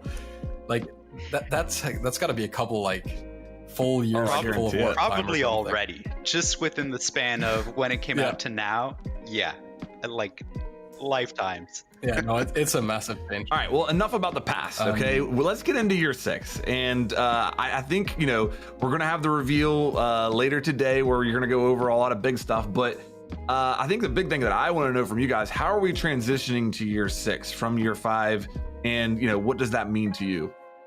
For me, it means kind of taking what we've learned from year 5 now. It's the first time we have now done a rework for an operator. It's the first time we've tested a huge system like replays only in the TS. So that means that there's more possibilities now to start introducing change and to get kind of feedback from our players on that kind of change too. Yeah. I think year 5 was a year of preparation, and year 6 is a year where a lot of big changes that we've been talking about during the year, preparing, testing, getting feedbacks on, but on a small committees, just with pro players or just with small audiences internally. This is the year where we show what it's about. So it's a bit of a fright, but also very exciting. You mentioned the operator rework, and how difficult was it to decide that Tachenka had to change, and how much went into that? Because he was the meme boy of the entire scene. Like, that had to be a pretty big decision. For sure, especially because we had thought about it many times, and we were looking at the problem thinking that he was at its core a turret. And I think it was the wrong way of looking at him, but because of that we were stuck with puzzles that we couldn't solve, because whichever way we were looking at it, we couldn't see a turret working. Like, you have to be mobile in Rainbows, there's no way around it.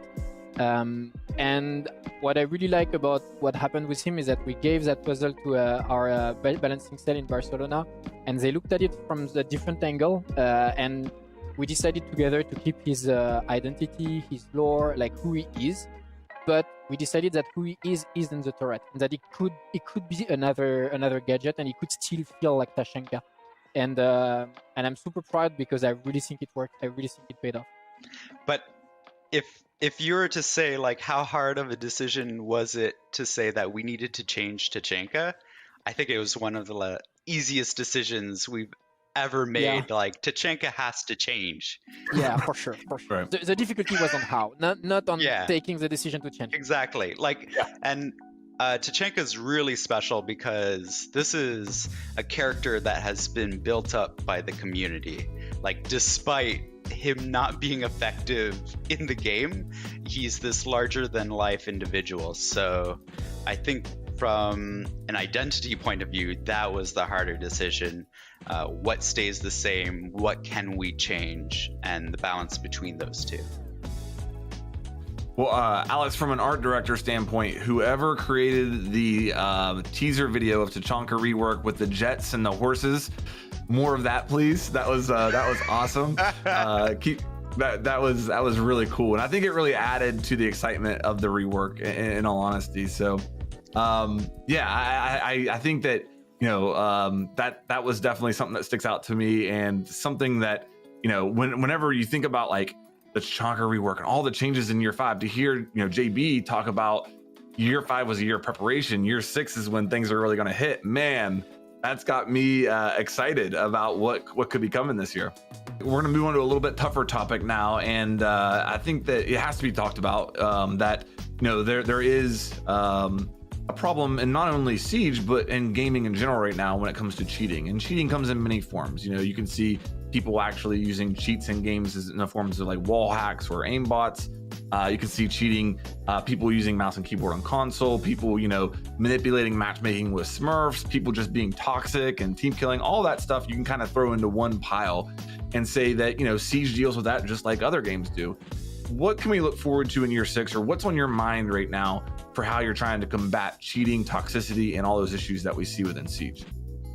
Yeah, this is understandably a huge topic, and it's a really tough one to be completely transparent with you, like, to communicate on.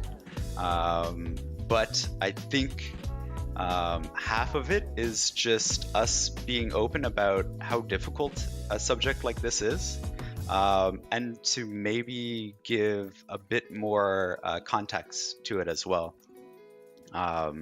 Because if we were to talk about the changes we've made, it's pretty significant. First of all, we have a dedicated cell that's been operating for the last year and a bit that is actively working on like making sure it's harder for cheaters to create their cheats, making it easier for us to detect and ban cheaters.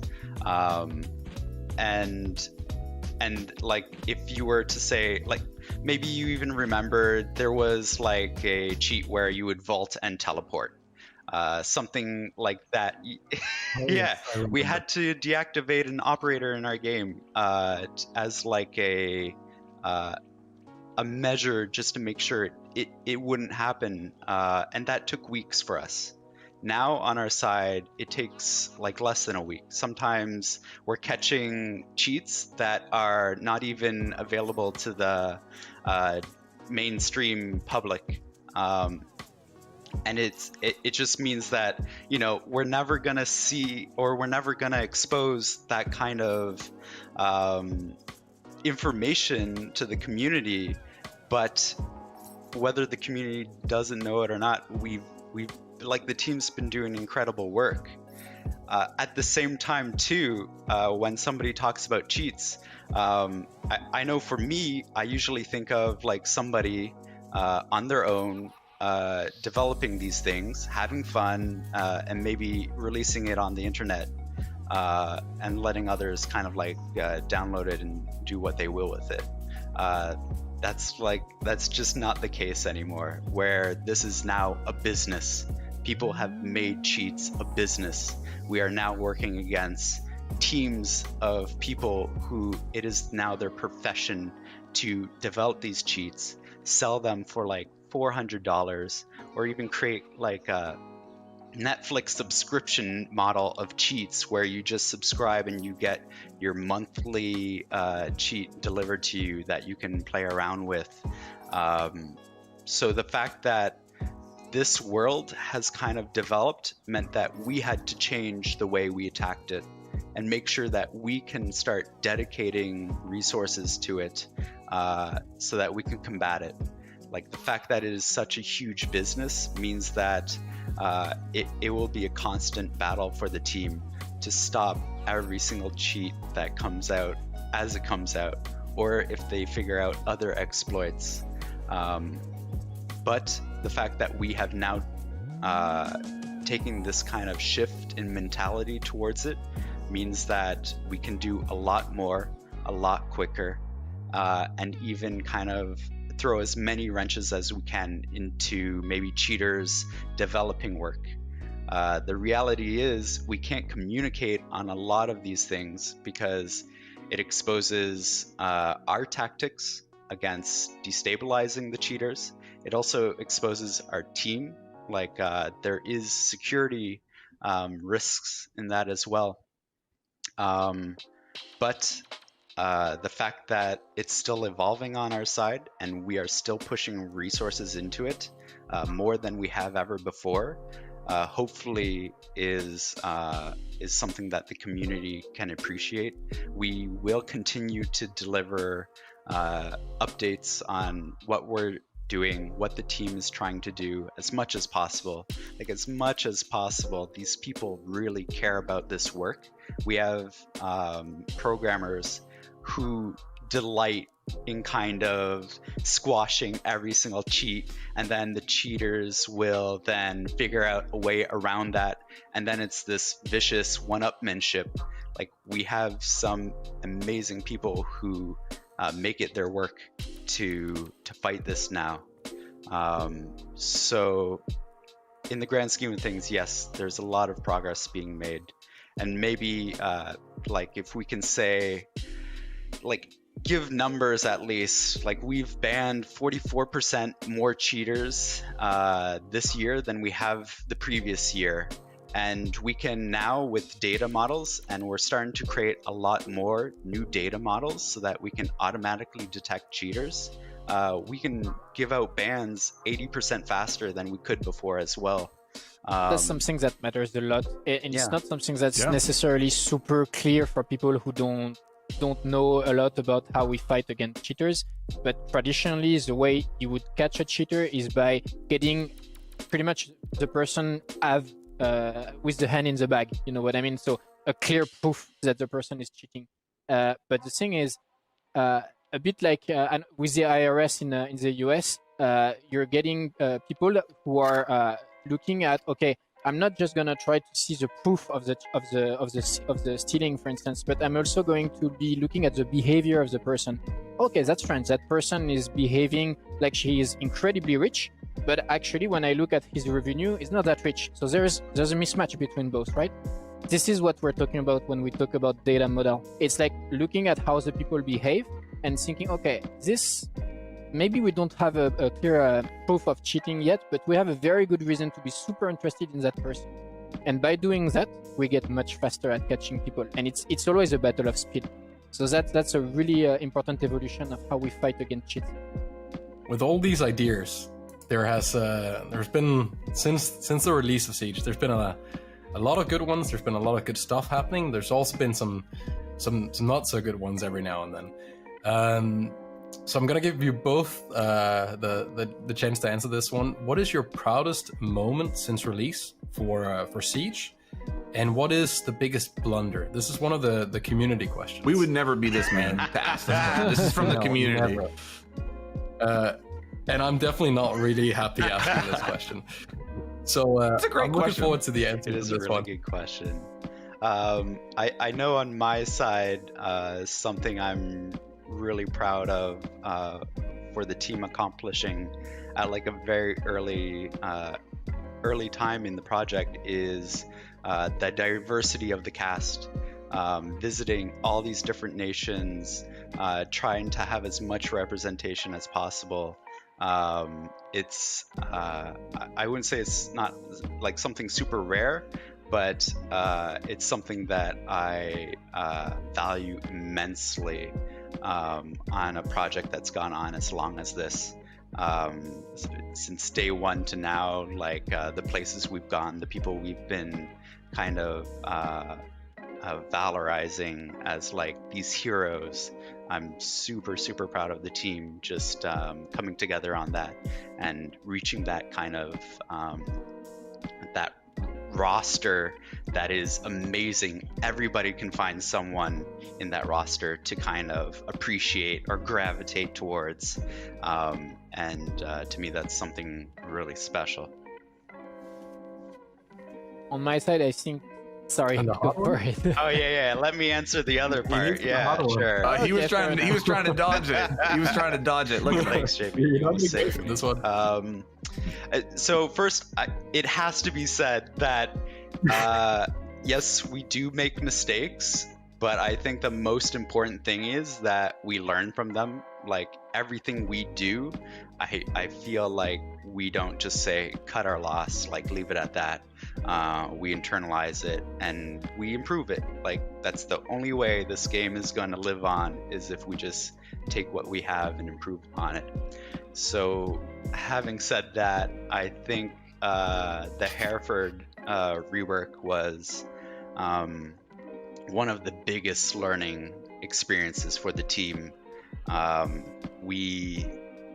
Like at the time, it sounds great. You know, we were kind of testing the theory of reworks. So to take a really old map and update it so that it can be something to be compared to with all the other maps, at its core, it's great.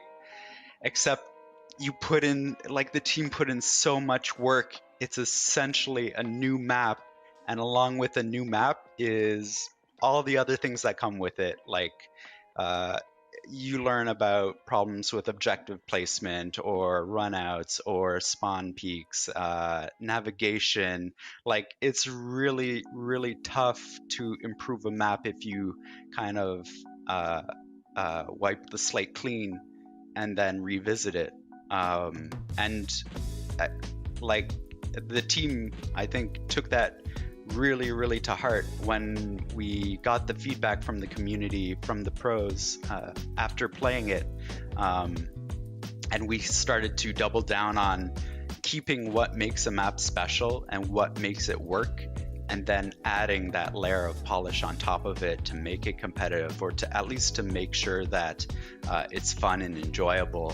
I think that was probably one of the biggest pivots we've made concerning feedback, and has kind of set up year 5. I'm pretty impressed with the work the map team's done, making sure that all of those reworks come in really well. You know. All right, JB, your turn. All right, I'll start with the positive one. I think I'll just get back to Tashanka, because the thing is, I've always been passionate about balancing, and we came from a point where we released an operator like Ela, who had a broken SMG, and something as simple as a broken weapon stayed in game for months and just ruined like a lot of matches for so long. So we went from there to a point where we now have a super talented team who's dedicated to fixing balancing issues. There are still many balancing issues in the game, and we work on them actively, but I strongly believe that we fix them faster than we did, and that globally we're just much better at it than we were a few years back. So I'm really impressed by the work we did on this, and I'm super proud that we released like a full operator rework like Tashanka, where it's basically a new operator. So that's probably the thing I'm the most proud of for these past years. I'm totally with Alex on the idea that we do mistakes, but we should always try to learn from them, and we shouldn't look at them in too much of a negative light. Like, we have to allow ourselves to take risks. On design side, I think one of the tests that we did that clearly has failed in the clearest way in the past years on the operator's side is the global abilities. I think I'm still okay with the idea that we tried that, and every time we try a new concept and we try to push boundaries on what can or cannot work in Siege, every time we have to take the risk that some people are going to disagree with what we're doing, and some people are going to be against it. And we need to be super open to hearing to what they say, but also not stop immediately as we hear a negative feedback. Because if we stop immediately, there's very, very big chances that we will become immobile and we will stop evolving. So there's a delicate balance to find. And I think on this topic, on the global abilities for operators, I think it's typically one aspect, one test where we didn't listen closely enough to what people were saying and to how they were describing their experience when they were playing against global abilities, and where we probably remained we kept on trying a bit too long probably on this side. So I still feel like some of these abilities are working not that badly, but some of them are still problematic, and we still see trend that we see like across all of these abilities that are problematic. And because of that, we're giving more work to our balancing team typically for them to things for them to fix in the next years. So yeah, I think I would probably be on this. On that topic of balancing in Siege, I think one of the biggest not problems necessarily, but challenges that you have in this game is balancing this game for anywhere from the pro player down to the casual player. And there's been a lot of talk about who gets more attention or what the balancing is geared towards. Recently, in your designer notes, you've started kind of adding a note as to what this change is designed for, what player base this change is directed towards, which I think is a great addition to those notes and a welcome change. But do you want to talk a little bit about the challenge and the balancing philosophy that you have in not only balancing this game for the pros, but also the average player to make sure that both sides of the spectrum can get enjoyment out of the game? Sure. It is definitely a big difficulty and a serious challenge. The reason is that we want the game to be fun at all levels. Like, we want everyone to have fun. When pro players play a match, we also want them to have fun. Believe it or not, it's not just a matter of creating viewership and having pro league and not. Like, if they have fun, it's great for everyone, and it feels when they play, when they talk about the game. And at the same time, it's also true that the way the game is played at, I don't know, silver level in a ranked game, so it's still a competitive game. People are still take the game very seriously at this level, or at least most of them. And the thing is, when you look at how operators are being played, how people shoot, how people interact with the environment at these levels, there are a lot of similarities, but there are also things that function quite differently. An operator like Clash isn't really an issue at pro level. Maybe she's not that fun to play against depending on who you ask, but she's not really an issue balancing wise. In terms of power level, she doesn't really create massive issues. And it's probably not true at lower levels where people are a lot less synchronized and where she creates massive frustration for a lot of players. So it's a difficulty because, of course, looking at how things behave at pro level is super interesting. Because it allows us to predict more efficiently how things are going to behave in the future. It's a bit of a look in the future, if you will. When you look at the pros, they learn faster. They just use everything at their disposal much more efficiently than the rest of the community. But still, there are some things that happen at their level that won't ever happen at lower levels just because they're super good, and what they're doing with this specific mechanic or operator is never going to be mimicked at lower levels. That happens. So it's a bit of a... We need to do some jungling when switching between the two mindsets. When balancing for fun factor and for balance or power level, if you want to call it, is it better that they're fun but a little too strong, or that they're fully balanced but not as fun, if that makes sense? I think I see what you mean.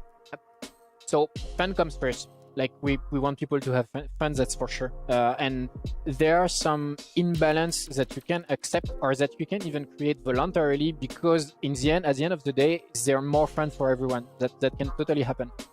But the thing is, we're still a competitive game, a team game, and we want people to have a lot of variety in their choices. And there are a lot of reasons why the idea of like a game that is balanced power level wise matches quite well the idea of a game being fun in Siege. I think the two are very, very, very close. So there's always been this thing that Rainbow is this like complex strategical military thing, but we're seeing a few there's some toaster looking headgears, there's some mop head, some stuff there. Explain what's happening, how far are you taking it? Do we have like Siege that is the tactical version where all the uniforms and the law is canon or whatever you want to call it, and then one where we are a bit more playful, or what's the idea this there? Is a realm where we're still kind of learning, what the playing field is like. I don't think we'll ever turn our back on what the original Siege experience was, where it is tactical. You see that in the gameplay. It does have an element of grounded realism, even though sometimes we push that with things like projections. But it's still something that we feel like we're still finding our footing. But we have started to create these realms within Siege. You mentioned like what is canon. Whenever we introduce a new character, like we do try our best to ground them and to get them integrated into like the web of relationships with other operators. They come from a background that justifies their use of like a weapon and their tactical knowledge and what it means to be in like a situation you find yourself in when you're playing the game. On the other side of this, we have this non-canon side. Whenever we introduce an event or whenever we do a partnership, this is where we kind of want to break what you know of the characters, mainly because the game is so big. We're trying to answer to so many different tastes, and we're trying to rein that in. But there is a huge part of the community that loves seeing our operators, as a monster or as a cowboy or something wild that they haven't seen before. Like, from there, a piece of pizza. so yeah, freaking Pizza Mozzie. Like that came out, and we were almost like, what have we done? And then it's one of the most popular skins. This doesn't mean that we're going to let the taste of the community dictate what it means to be Siege or what is canon. I think we still have to have some kind of ruling to make sure that this game is staying true to something and we can't go off the rails. But we also want to create that space where there is variety, there is something fun to be had in Siege every now and then, so that you know, it can create some amazing fan work, it can create an amazing story, and then reset at the start of the season. You're back in Siege and you're back to learning about the next operator, where they're coming from, and what the bigger story is. Let me put you on the spot a little bit, JB. Has there ever been a time where you've had like a good idea brought to you, or you know, somebody on your team's had a good idea gameplay wise, and then you guys like took a look at it and were like, you know what, I don't think that fits with the theme of Rainbow Six, so it didn't end up, you know, going any further? Yeah, it has happened. I've seen very serious people come to me and talk about teleportation. okay. No, but more seriously, of course, all ideas are welcome. Then it's just a matter of seeing whether things fit or not in terms of gameplay. And then sometimes it does happen that we have ideas that would make a lot of sense in terms of gameplay, but we can't really ground them in the way that Rainbow works, because like Alex said, we still want to stay grounded in something that you can believe in. Of course, we take stretches, we go like we have holograms, we go with things that don't really exist in the real world, but we still want people to be able to feel like this could exist, that something like that they can believe in. So sometimes it happens that we have a gameplay idea, but that we can't really make work because of either technical or realization. It does happen. But I can't stress enough, like, we have a team, like, first of all, we have a realization team that tries to marry the gameplay, and like, for us, gameplay is immensely important. Like, if it's fun, like, to shoot down something that is fun just because we can't find a way to bring it into the game is always going to be super rare. Yeah, and it's really disappointing. So we have a dedicated team that actually works incredibly hard with sound, with gameplay, with art to try to make it happen every single time. So yeah, there we have it. A recap of year 5. Also a little bit of a talk about how we're transitioning into year 6. I think that right now we are going to throw it over to the year 6 reveal and let you guys have that, and then we'll be back with you a little bit later today. Always fascinating to listen to the Logic Bomb breakdowns, and I can't wait to hear what they have to say about what we're revealing later in the show. But for now, let's turn our attention to our operators and see how Harry's program has been progressing. It's time to ring in the future of the Siege universe for 2021. Start the countdown.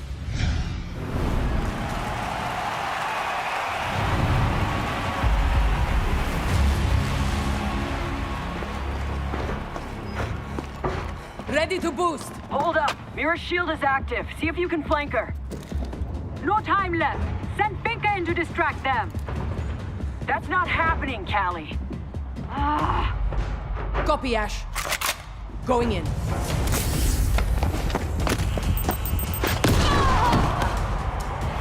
Hey, we lost! What a surprise! Defenders win.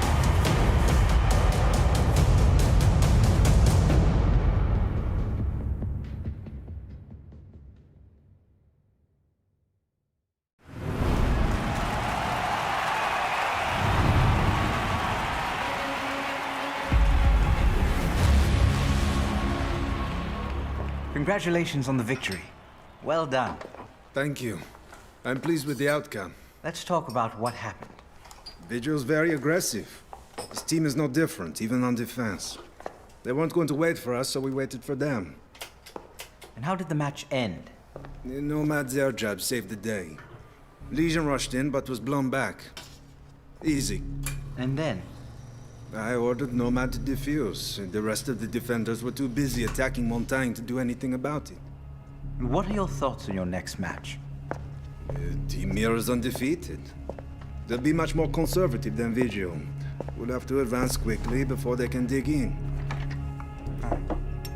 And can you beat them? I'm confident we can break the streak. Yes.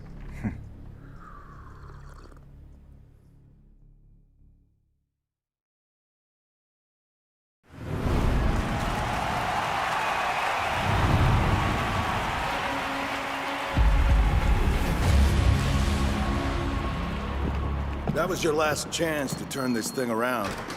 Team Vigil is out. We'll talk about it. We did our best. Team Ash did better. You were the last man standing. You took out 4 of the 5 attackers by yourself. And a thermite charge brought an end to that. Are you taking this seriously, Vigil? About as seriously as a game of cops and robbers. You sure that's enough? If I played like it wasn't a sim, there'd be a lot of blood on my hands. Figure we don't need that kind of red tape. I know it's only a game, but it's as close to real as we can make it.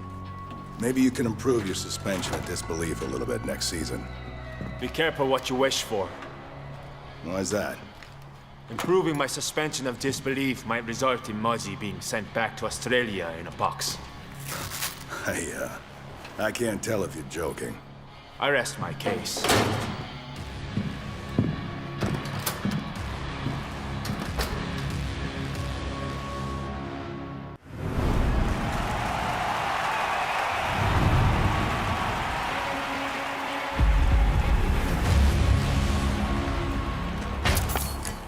Give me a pest update. Not many drones left. Aruni's mosquito lamp zapped them all. You better keep clear of it, Dad. Bloody oath, don't have to tell me twice. There's a beaut. Give me a moment and I'll mark the target. Let him have it. Roger, team advance. Defenders win.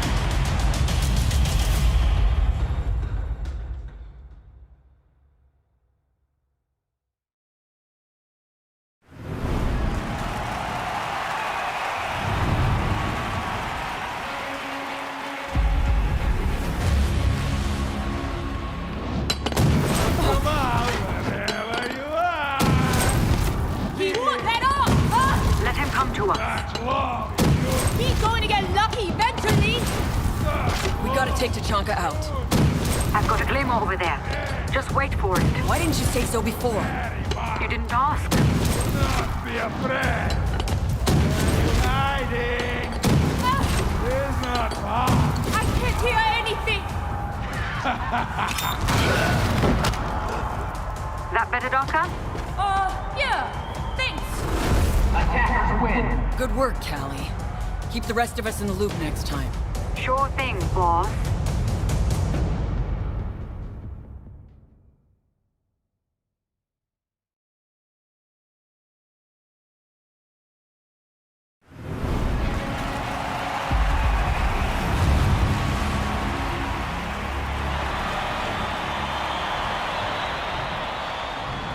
Don't get cocky. We beat them once, but they haven't lost since. Thoughts? Something is eating at Callie. She does not like taking orders. Pulse, any thoughts on Ash? Ash does things by the book. Callie's loose cannon act is gonna piss her off if it hasn't already. Command and control is not their strong point right now. No. Callie will go rogue if she feels Ash is making mistakes. She does not want to lose. Let's keep an eye open for opportunities. If they look like they're coming apart at the seams, they probably are. You got it. Affirmative. Defenders to remain.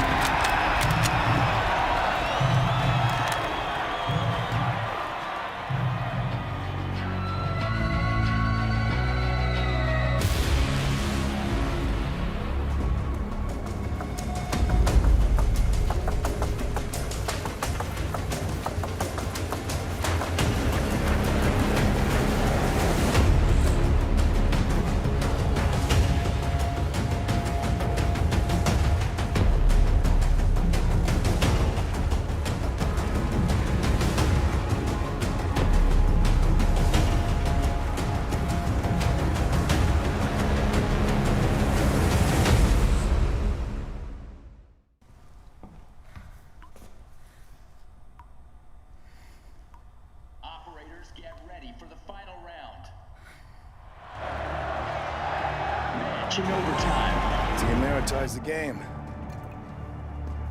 Are you a betting man, Harry? Do you assume I favor one side over the other? You know me better than that, Sam. Besides, I left my wallet at home. Attackers, prepare for insertion. Team Mira to the map.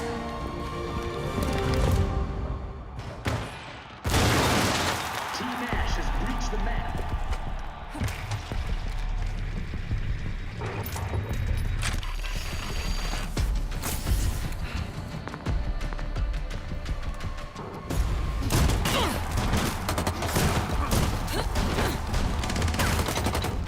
Joker, now. Roger. Let's go fishing.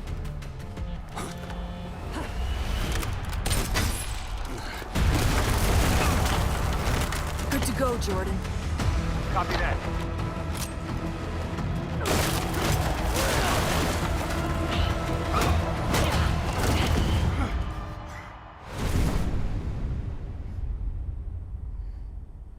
Three attackers remaining. Callie, I need cover! We're pinned down, Callie! Get us out of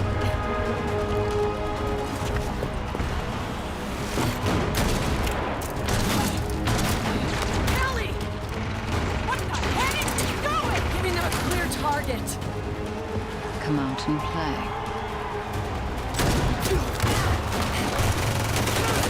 Only two attackers remain.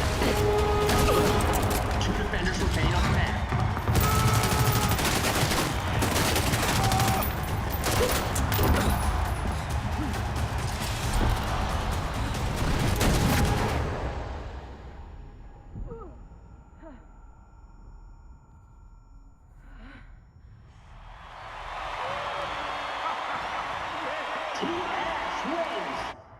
Something tells me that didn't come out of the playbook.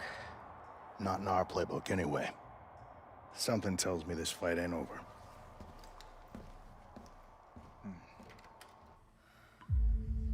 To be able to react quickly, you must remove unnecessary variables from the equation. Emotion for one, as well as the fear of consequences. Good reaction time and Instinct can't be bought. That won't stop me from trying. I don't know how you do things in the private sector, but we do not use people as bait here. This is a game, Princess. And I just want it for you. Keep her back! Steady now. Are you off the knock? Back off! Come on, man!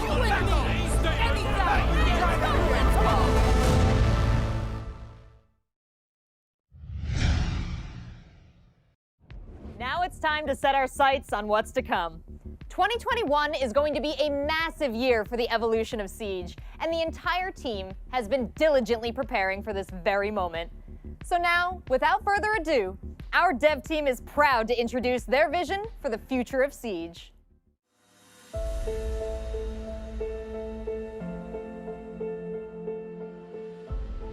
With the pandemic, the work from home situation, last year was a challenge for all of us. This being said, I'm really proud of the work that the whole development team across the world has been doing on Siege.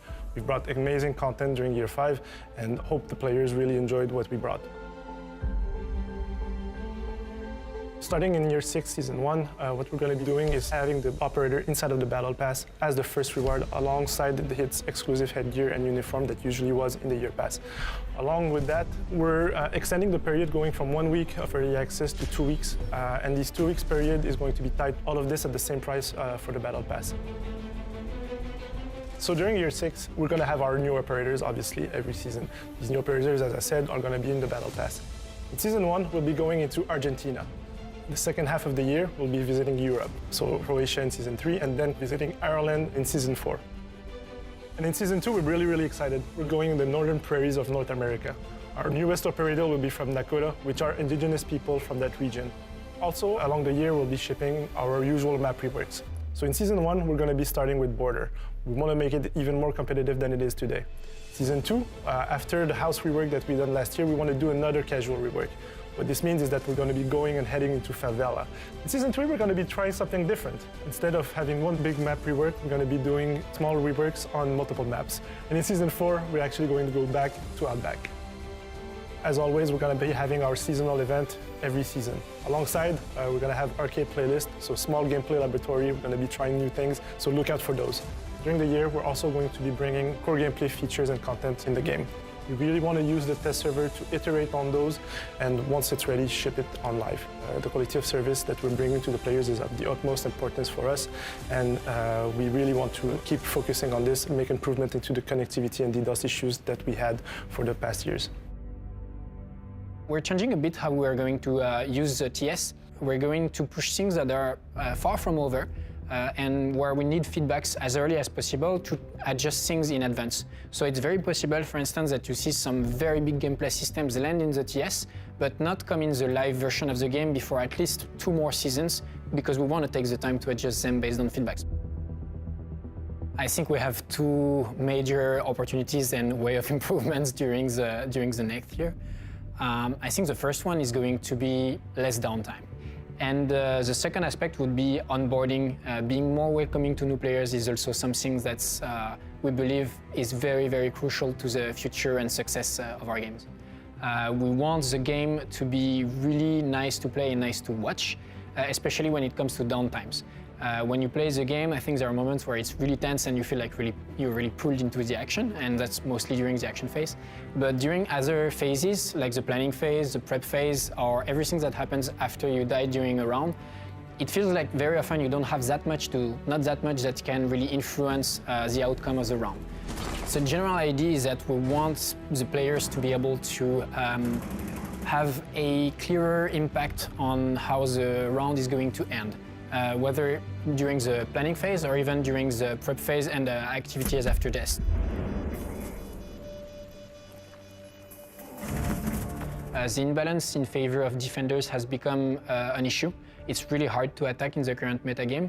The metagame itself is evolving, but we want to try to attack the issue on a deeper level. And we're going to take the opportunity because we're already working on big gameplay changes, big system changes like the attackers repick. And we're going to use this opportunity to try to favor attackers a bit more than defenders and rebalance a bit the game so that it feels a bit more fair to play as an attacker. For onboarding, I think the high-level objective is that we're never going to lower the ceiling. The game needs to remain as complex and as beautiful as it is today, but we're going to make the floor easier to reach. We need to give better tools for the community to welcome new players, and we need everyone to work towards having a more inclusive community. I think it's going to be a win for everyone. Currently in Rainbow Six, the onboarding is mostly done by the community and your friend, and we really want to help solo players to get in by themselves. That's why we are creating a cell dedicated to onboarding, and the goal of this cell will be to help those players get in faster. Learn the maps, learn the guns, learn the gadget and all the operators that are specific to Rainbow Six.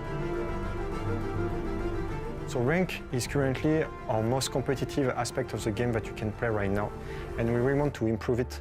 And that's why we are working currently on reworking the ranking system to allow people to really improve season after season and have a better idea of their skill level. So matchmaking, it's a tough subject, of course. The goal is to give all the players the match that are the most fair for everybody. And it works quite well, but sadly, lots of people try to lie to the system, either by creating a new account that we call Smurf, or by trying to derank and fake their skill level. So we are always trying to do small improvement to the matchmaking system to fight this. It's a tough battle, but we are improving every season against that. The reputation system is starting to work in the background for a while now, and the first goal of the reputation system is to feed back to the player his behavior inside the game. So to know if you are a toxic or a good player. And depending on your score, you can expect some sanction or reward, of course. 2020 was definitely a challenge for esports as well. The point system was heavily impacted by last year's situation. We were not able to have global competitions, putting the teams from different regions against each other. So we believe that we have built a very robust and solid system with the point system. We really want to stress test this in 2021. With our learnings from 2020, we're pretty confident that we can make global majors once again this year in 2021. February next year is going to be our World Championship once again. It's the sixth Invitational as well, so a big anniversary event for us, and we're bringing back the event to Montreal, the birthplace of Siege.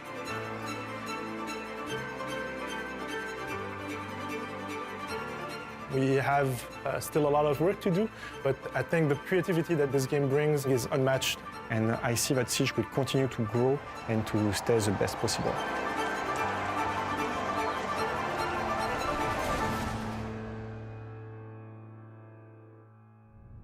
You've already gotten a glimpse at a new look for Siege, and this is just one of the many aspects of the game that we're updating this year. Let's hear more about the new visual style, as well as the new features coming from our player behavior cell. We always want to do better. We always know that we haven't reached our full potential yet as a game. So whether or not it's onboarding or making sure newcomers feel welcomed with the game, and our mission is, over the next year, we'll completely revisit all of the menus in the game, refresh them, and bring them up to that standard that we hold.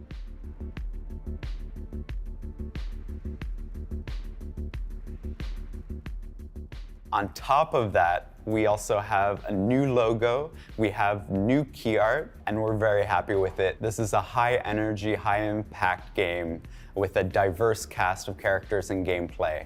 And we stay true to the roots of the game as well. So everything our community knows and love still feel like this is the real spirit of the game we're looking at. Since 2 years, we created a cell composed of two teams, player behavior and anti-cheat teams. We are still focusing on anti-cheat. This is really important. This is a sensitive subject for us, for our community, and this is something that is a core pillar to our game. And we will continue to find solutions in order to block cheaters that are ruining the gaming experience of our community. Anti-cheat is a sensitive subject because they can counter all solutions really easily, depending on if we are giving a lot of details. Based on this, we will continue to communicate to our players through dev blogs about all anti-cheat initiatives, because this is really important, and we will try to give as much details as we can. So during the last year, we were building the reputation system. Right now, the reputation system is live in shadow, meaning it doesn't take any action into our players. But we will continue to improve and gather data related to this system, and right now we have a reputation score that is applied to all players. The system will come with sanction and rewards. This reward will be based on the reputation scoring. The reward will be specific items. It will be high-level rewards, and we will have like different way to distribute them. And these rewards will also be removed when somebody is going back to a wrong reputation score. First, we want to work on the preventive sanction related to the reverse friendly fire. We want to work on the people that are abusing the tech chat and the voice chats. So we want to add sanctions that will prevent these abuses, because it's not normal that right now we have people that are very toxic through these channels. And then after that, depending on your reputation score, you will be able to access some content, or some content will be blocked to you. So a player that have a bad reputation score will not have, for example, any more access to the ranked playlist. But it doesn't mean that he cannot access it back. He will have the tool to better understand how and why he get sanctioned. Based on this, he will be able to change his behavior and better understand why it was seen as toxic. Right now, we have seen some frustration related to stream and queue sniping. We are aware this is a problem for our community and for our content creator. So right now, the player behavior team is working on a new solution, a solution called Streamer Mode that will be available at the first part of year 6. The settings that will be available to our content creator and our streamers will be first, hi, my name.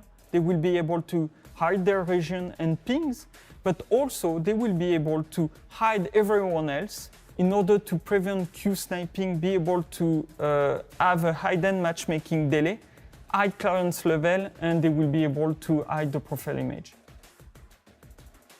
Smurfing is a big problem for our community. Have many faces and we need to approach them with a different strategy for each of them. Right now, we increased the clearance level for the ranked playlist.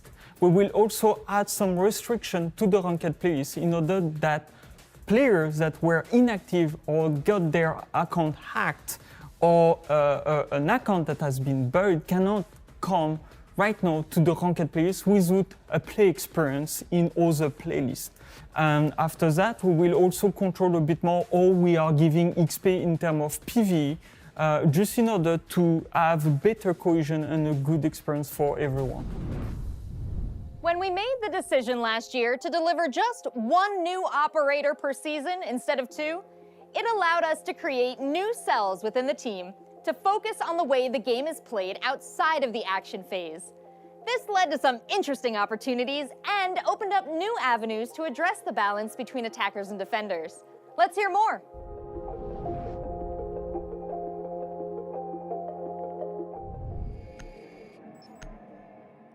The idea with the attacker epic is to allow to each attacker player to change his operator and his loadout as many times he wants during all the preparation phase. They will adapt their strategy according to the information they will gather. And for defenders, dealing the information becomes more important. So, for example, they will have to chase drones or hide some of their operators. The preparation phase will be much more meaningful. Currently, defenders have a better win rate. So with these new tools for attackers, I think this will balance this. And in addition, we should be able to build new operators around this new game flow. So, for example, the defenders specialize in dealing crucial information. 5 seconds before insertion. So the goal here is to keep players interested even after their death. For attack side, you will have full access to your drones that were pre-placed on the map. You can control them and use their abilities. You can use Shock Dart of Twitch or the Laser of Zero. For defense side, it's pretty much the same behavior. You have also full access to your cameras, drones, and also their abilities. So that means the Sonic Bursts of Echo or the Laser of the Maestro turret. Defenders can felt overwhelming by the attacker's drones, so we try to counterbalance that by reworking the bulletproof camera. So now the camera can rotate and you can shoot an EMP dart that disable all attacker electronic in-world gadgets. So that means you can disable drones, but also air jabs, claymore, etc. So I think we should observe an increase in player activity, less downtime, and player will have more playtime and fun. We will try to add an early version in the test server around year 6 season 2. So we are rethinking how the test server is used. The goal is to add early version to get feedback as soon as possible and then iterate on it. So player will have more playtime to be familiar with this huge change. We are changing the speed armor system to a speed and health system. So no more production that you don't understand or you don't see. We will remove all the modifiers from the armor that you used to have. We're making sure that everything that was going under the hood is now exposed to the player. 2 armor and 3 armors will have more HP available to them, making you more confident to plant the diffuser, take some engagements and everything. This is the first step that we are taking to make sure that the speed and armor is more of a choice for you.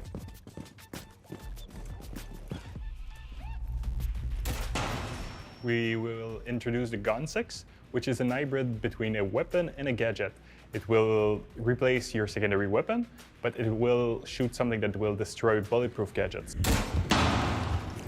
So it's a secondary weapon that is mostly aimed toward removing utilities.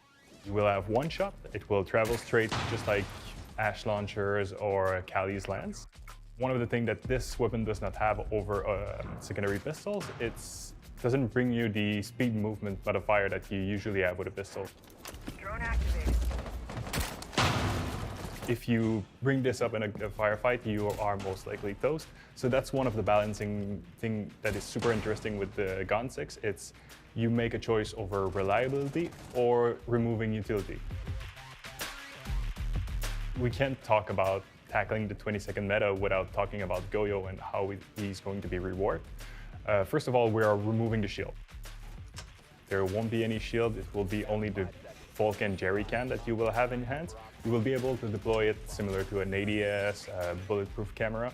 We are still working on the shape of the object, so we're still tackling this, but the shield is gone for sure.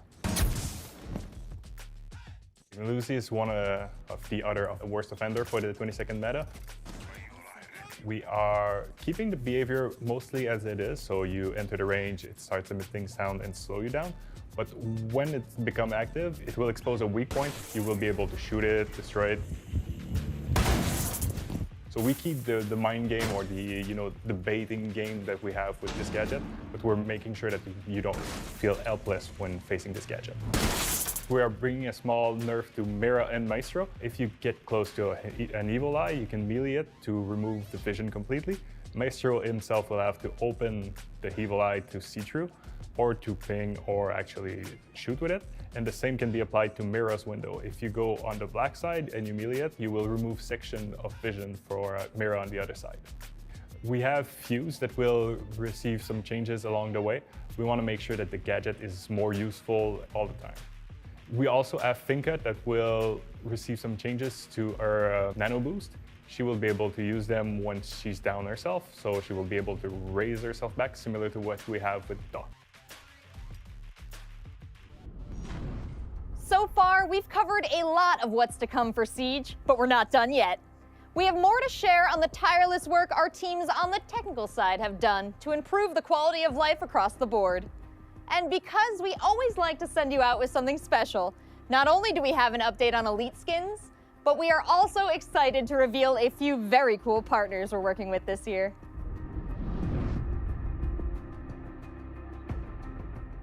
One of the first things we did for the connectivity issues is we looked at the performance of the game servers and we optimized it to make sure that we're hitting that smooth 60 frames a second update rate. All the time we're trying to improve our tools, improve our monitoring, just being able to get metrics on the community, what the issues that they're facing, and improving those metrics. If you remember in the past, in the previous wave of DDoS attacks we had, we improved our defenses, and all that inspired like a new wave of attacks that are much bigger. And what we found this time is that the attacks are not just hitting the game server that they're targeting. There's actually a kind of splash damage that's impacting many more game servers than the original, the intended target. So what we've done recently is we've taken steps to mitigate that impact, and we've managed to bring down the impacted game servers by 90%, which is fantastic. But one of the things we plan on doing is to break the benefit that DDoS attackers have when they attack our game server.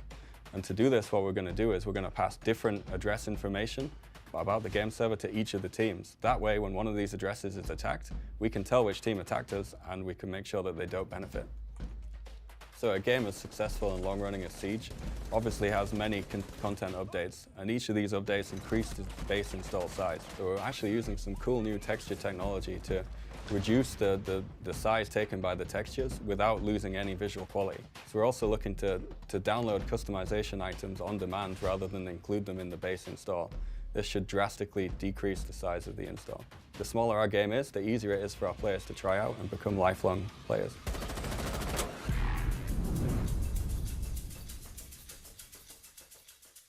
Starting later this year, our elites are going to be customizable. What this means is that you will be able to use the uniform from an elite alongside with the headgear from an event, for example. You can have a Tachenka uniform alongside with his headgear from Rainbow is Magic. What this means is that the gadget is going to be a skin, eventually the operator card also. All of this are going to be different customization options that we'll be bringing for the players. We can use the victory dance of the elite with any type of customization that you have. So you could use the full event skin that you want, but have the victory dance from the elite. So we can't wait to see the players' expression on using this.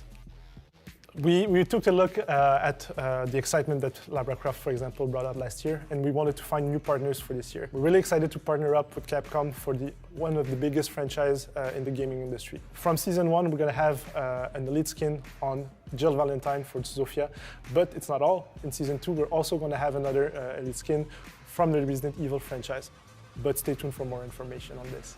So we also wanted to try something that we haven't done before and something unique. We've partnered up with someone that we're huge fans of that works in the video game industry. She's actually a big fan of Rainbow Six Siege, so she's going to be doing her take on our operators. So check this out. カナダの方で講演会があると言って招待されていたので、カナダといえば UBI じゃないかって思って。CG チーム見ましょうってことになって突然伺ったんですけど、その時まさにこういう状況で実はリロイさんインタビューに答えてたんですよ。他の何か答えてて、であの方がディレクターだよっておっしゃってたので、そのインタビュー中に後ろからスニーキングで近づいてキルしてやろうと思って近づいてったら、いややめてくださいみたいに止められて、でそこからリロイさんが「行くみ!」ってなって。Moi, ce qui m'a frappé tout de suite, c'est sa spontanéité et un côté vraiment, je ne sais plus comment on dit en français, mais genuine, tu vois, vraiment tout de suite en fait mise à l'aise. Ah, j'adore ce que vous faites sur Rainbow, c'est mortel, etc. Et donc en fait une discussion qui démarre hyper spontanée autour du jeu. Donc vraiment, ouais, c'était un super chouette moment. 最初本当は全部書きたかったんです。その中から8体今回選ばせていただきました。それをもうとにかく読んでオペレーターに何かつながりがないかっていうのをずっと考えてたんですね。プラスあと私がじゃあ中村郁美がスキンデザインをするって言ってユーザーたちが期待するものは何だろうって考えた時に、私なぜかすごくホラーの印象がホラーの中村さんって印象があって、なんでその印象っていうのは大事にしなきゃいけないなと思ったので、ホラー要素だったり不気味だったりスプーキーだったり、日本を舞台にしてるので東京のかっこよさだったりとか、そういうところを、妖怪と合わせてミックスさせて、CG っていう作品の中で表現できたので。Et quand elle a renvoyé ces trucs et que j'ai vu les trucs avec ah d'accord ok donc avec malgré toutes les contraintes vraiment toutes les problématiques techniques, tu arrives quand même à produire cette qualité-là, cette unicité-là, ce style-là qui est vraiment hyper unique et qui t'appartient. Ah oui, donc c'est vraiment, c'était dans les étoiles, quoi. Donc vraiment, c'était magnifique, magnifique. 今までの多分ゲームのスキンっていろんな種類を増やすためだけ作られてるものとかも多かったと思うんですけど、今回は本当にテーマ性を持って、でこのスキンのあやかしコンセプトがすごく良ければ、50何体全部デザインしたいなって今でも思ってます。ちょっと一風変わった CG になると思うので、ぜひその雰囲気を楽しんでもらえればと思います。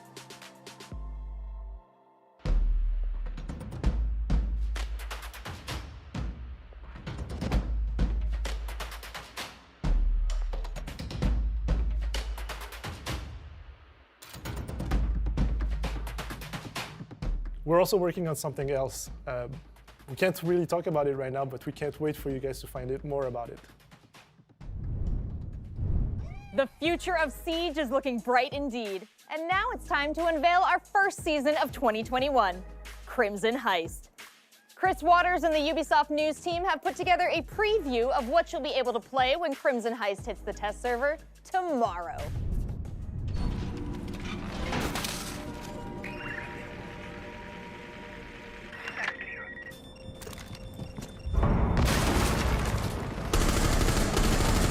It's a red-letter day for Rainbow Six Siege as Crimson Heist is coming to kick off Year 6 in style. I mean, just look at those glasses. Fire. The man behind them is Flores, the new attacker from Argentina who deploys zippy little drones that pack a big punch. But he's not the only one bringing the boom. Some attackers will get an explosive implement of their own with a new secondary weapon option, the Gone 6. Crimson Heist will also deliver a new rework for the border map and launch the beta of Match Replay on PC. So you'll have a new way to analyze your opponents or show off your 200 IQ plays. It's a new year and Team Rainbow has a lot in store. So take a second to subscribe to this channel and let's take a deeper look at Crimson Heist. Flores is a new medium speed, medium armor operator, and he's finally created the DIY device that every attacker dreams of. He put a bomb on a drone.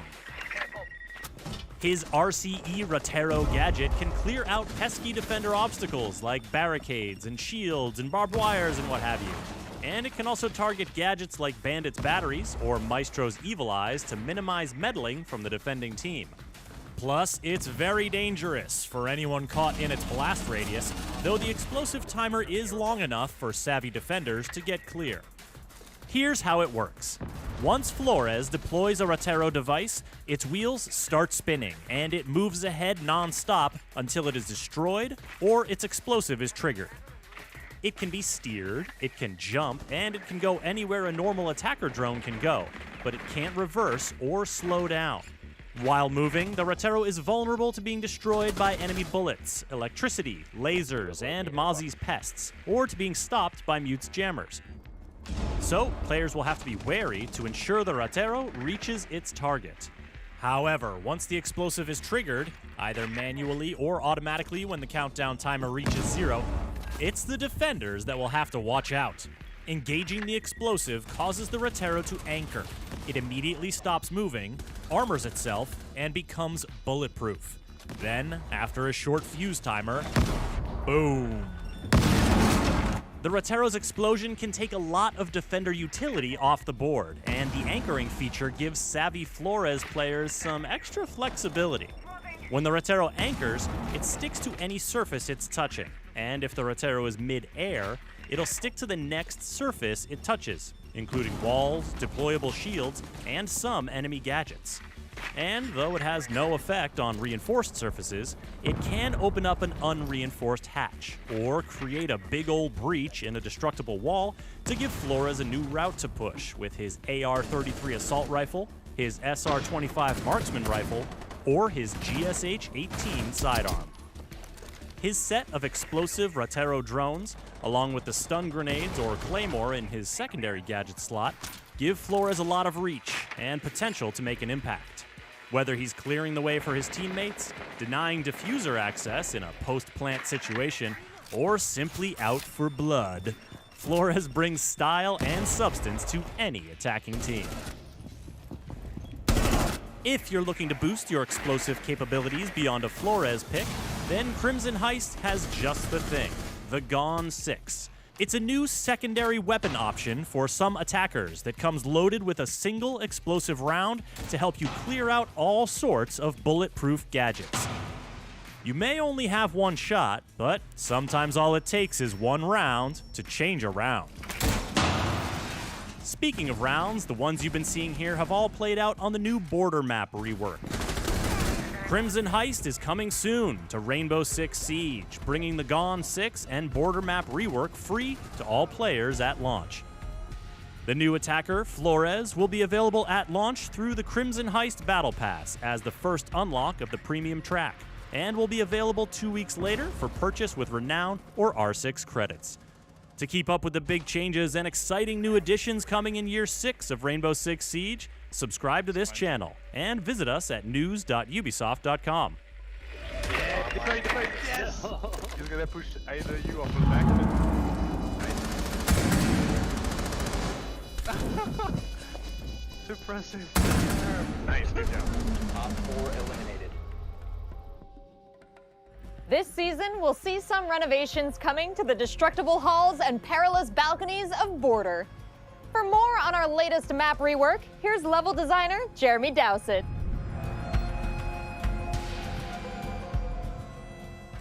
For Border, it's very easy fixes. We have an awful lot of data on the map, but it was mainly lines of sight, and some of the bomb sites were actually a little bit too congested.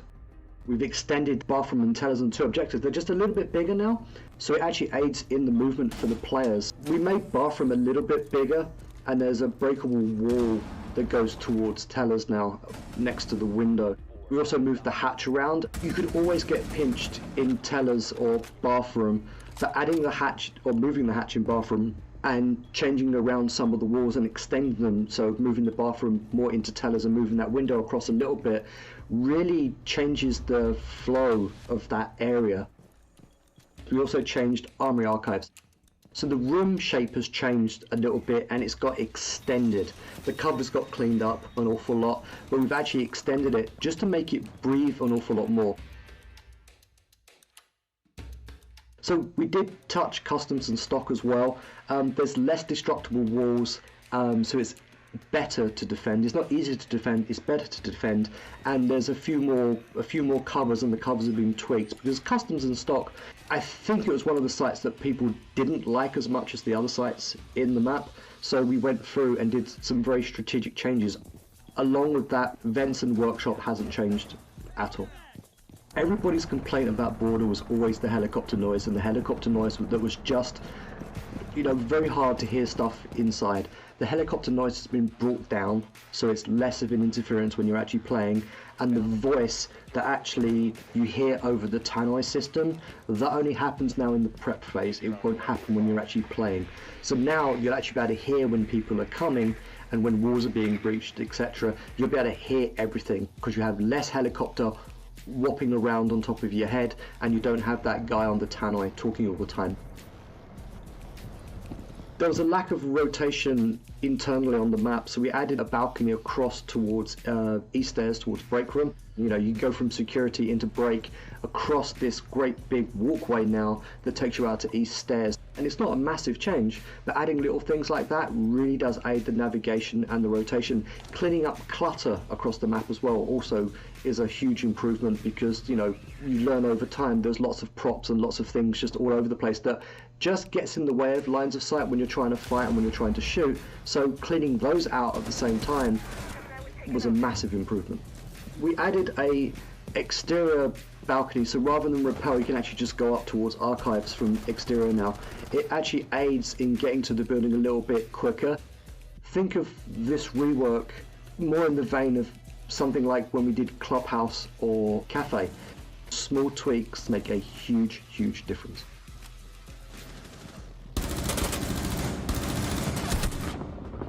You know, we playtest the maps and we have playtests with pro players. You give a map to 60+ million players, they're going to find things that we haven't thought of and they're going to play it a different way, or they're going to find exploits that we didn't find. And that's a great thing, which is why we have the test server, so these issues can come out and we can fix them, because we are very reactive when a map is released and goes onto the test server. We can be very reactive and we can fix them very, very quickly, which is why R6 Fix, and I implore you all, if you find issues, please screenshot it, please take a video, and please put it on R6 Fix. It is a valuable resource for us and for the community. Op 4 eliminated.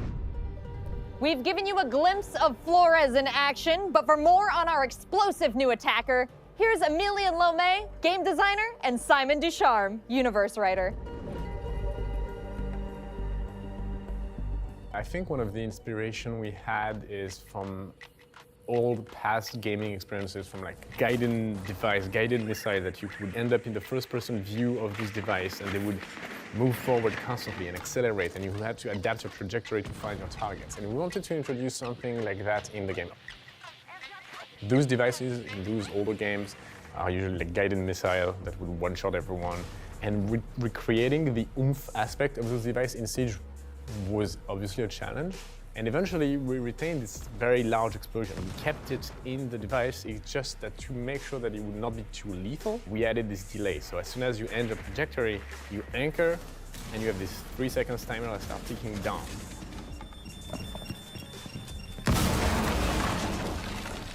So achieving your goals with Flores is very satisfying, just as we envisioned it in the first place. And also, it's, I feel, quite fair in the context of Siege, as most defenders, as soon as they learn how to play around, have the tools at their disposal to react.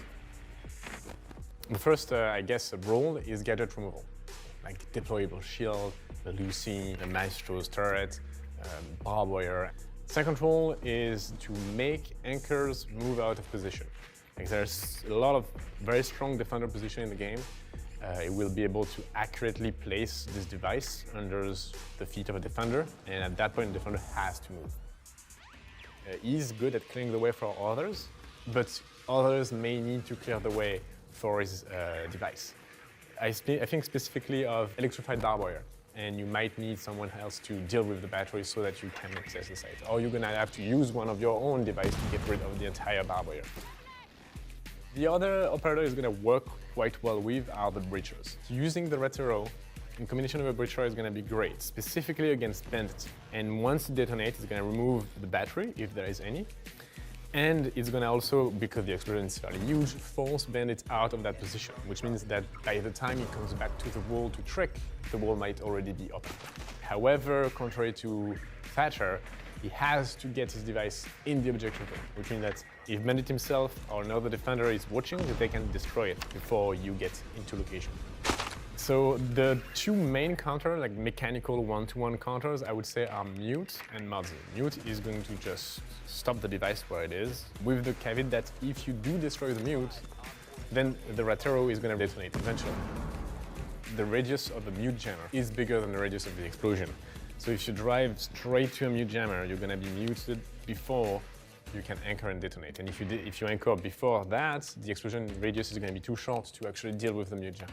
And the other one is Mudzy. So Mudzy is simply going to jump on it and overload the device and destroy it. So both Mudzy and the Red Arrow are going to be destroyed in this instance. So no explosion. Mudzy won't take control of the Red Arrow because it's a timed device. It's not like a permanent device. It's a very loud, very big, very obvious device. And as a defender, it's going to be easy to shoot it.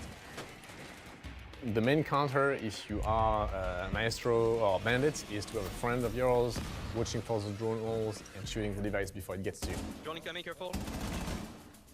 Flores comes equipped, as far as loadout goes, with the AR-33, which is from Thatcher, and the SR-25, which is the DMR of Blackbeard. We obviously do not have a shield on that DMR, but for the sidearm, he has just the GSH-18, so the sidearm of Fuse, for example. And for the secondary gadgets, one of the first options we wanted to give him was a Claymore, because when you use the Red Arrow device, you are obviously very vulnerable.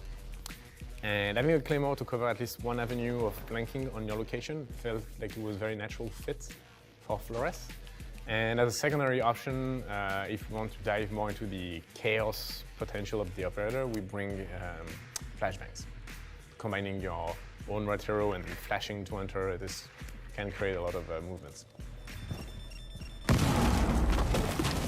We wanted sort of a character that was a little bit of a wild card, something you don't really expect to see in Rainbow. And we thought that Master Thief was a very good profile for that. Flores was born in Buenos Aires, Argentina. He was raised by his mom alone. It was kind of a rough childhood because his mom's health kind of slowly declined as he aged. So as a teen, he kind of got involved in organized crime, but he realized that he hated that because he saw what it did to his community, and his mom had taught him like empathy above all. He decided to go to a military college instead to see if like that kind of path, which was like more righteous, would be better for him. And he ultimately got a military engineering degree. He also learned that authority does not work with him. And he said, well, I hate what organized crime is doing to my home, so I'm going to be a thorn in their side, basically. And so he became a burglar. He started hitting big targets, crime lords, all that, to basically redistribute their money to the community that was suffering. And that's how he became known as the man from Flores, which is where his name came from. That's how he found his passion for tinkering and making his own tools, because you always need a key to open a door, and the doors are not always the same. He wasn't caught or anything. They never knew who he was until they followed the money and realized that it was being given back to the community and everything. But the one thing that stood out to them was his mother's hospital bills. They actually killed his mother, and they were going to kill him as well. but Ash found him. So she was in Buenos Aires investigating smuggling rings, basically, and she just happened upon him, and he had the information she needed. So she offered him asylum in the USA, and he was very happy to take that because he had nowhere to be anymore. So he went to Los Angeles and started a new life. Most people don't have the morals that he has. Most people that have the morals that he has don't have the skill set of a thief, so he's always felt very like, no one is like me, no one cares in the same way that I do. Yeah, going to Rainbow, he's finding some kindred spirits, and it's basically a new chapter that he didn't know was possible.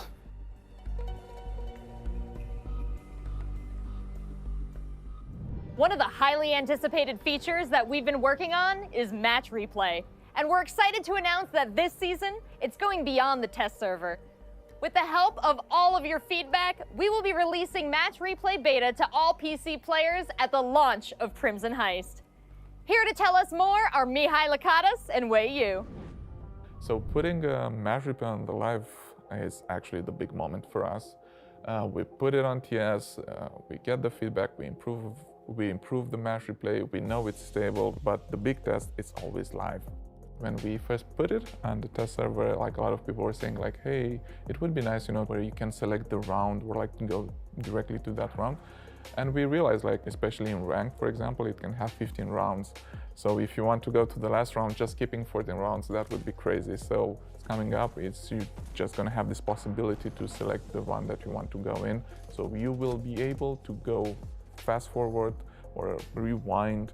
And you have also a timeline where you can actually select a point on the timeline and go back and forth and to go also in slow motion.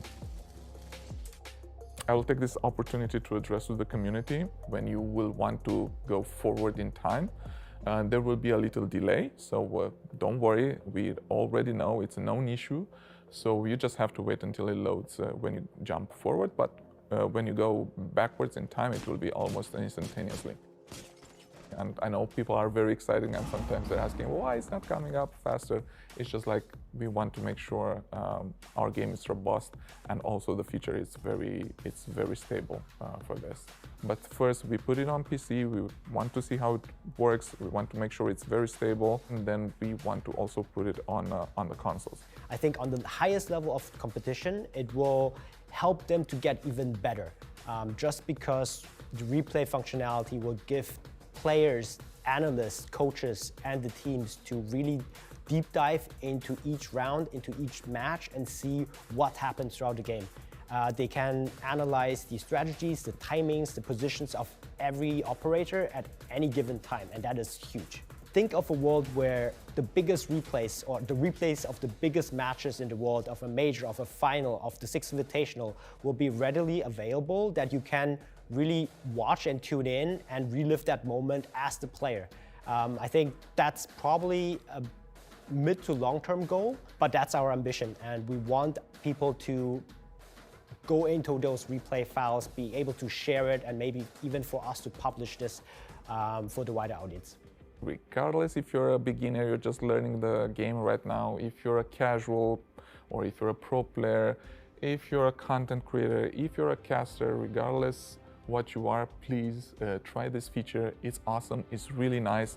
We will always read your feedback, and together we can build a Match Replay which is much better, and it will make everyone happy in the end. So make sure once it's out, you go out and try it. We will listen for your feedback. A new Elite skin will also be available tomorrow. Let's take a closer look at Kali's Elite skin, the Masterframe Prototype 1.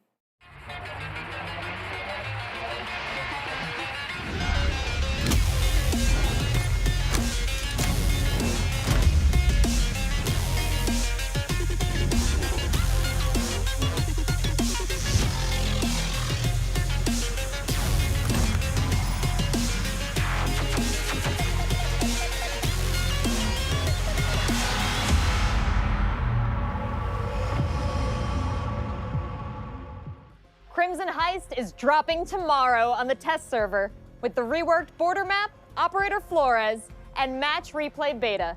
Not to mention that brand new secondary gadget, the Gone 6. Be sure to check it out. And before we wrap up this panel, we have one last surprise that we wanted to tease today. the Rainbow Six Siege board game.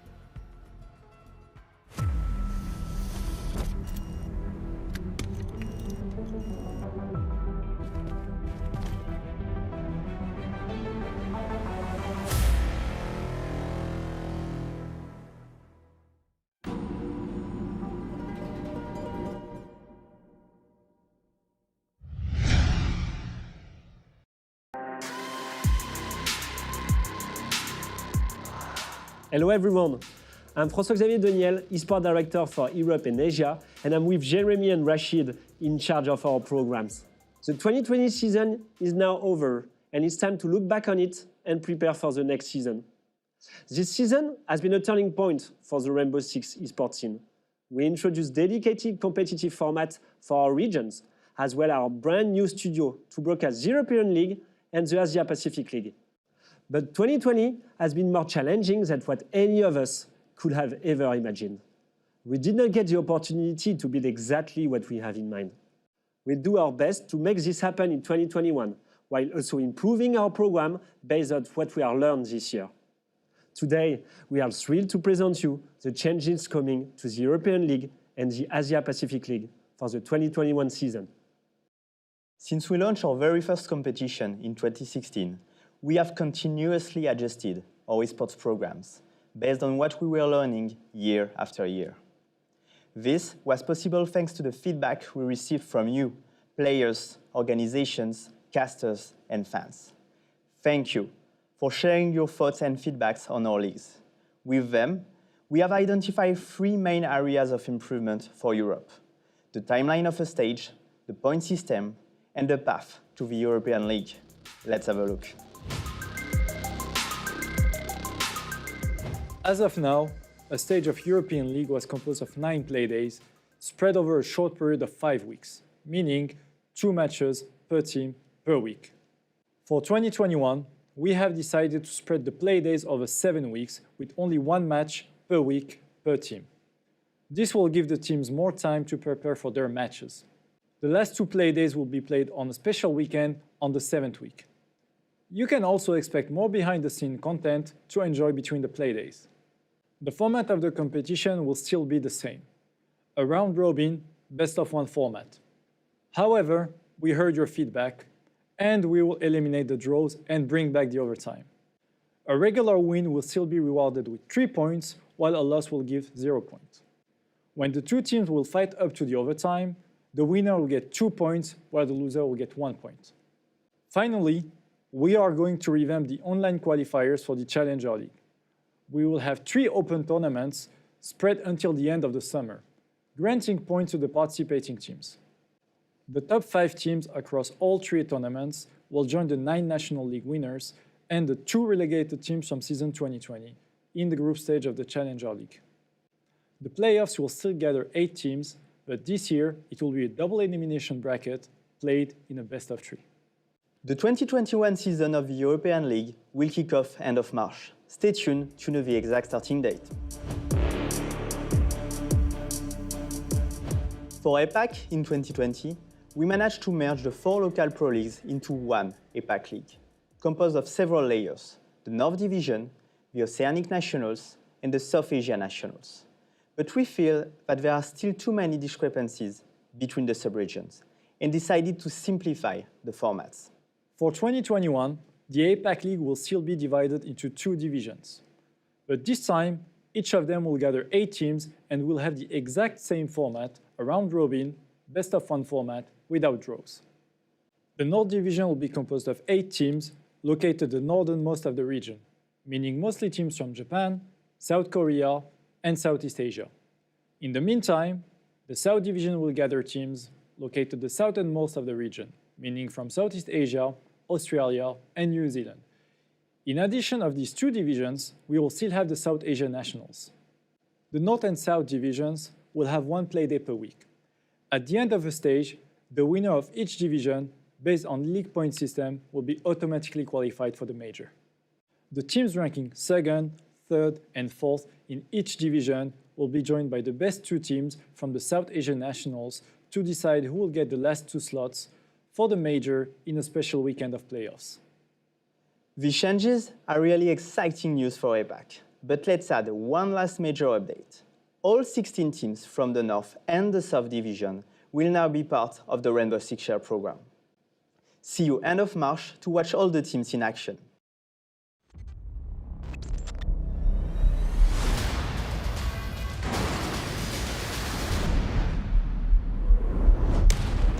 We have officially arrived here at the entertainment capital of the world, Las Vegas. 2020 did not turn out to be the year we wanted, but thankfully, it is over. It's time to look forward to an all-new season of North American Rainbow Six Esports. This year is going to be something special when it comes to the NAL. We have a lot of big changes and updates, so let's jump right on in. We are proud to say that the NAL 2021 season will be returning to an offline environment full-time. And yes, you know what that means. It's LAN, baby.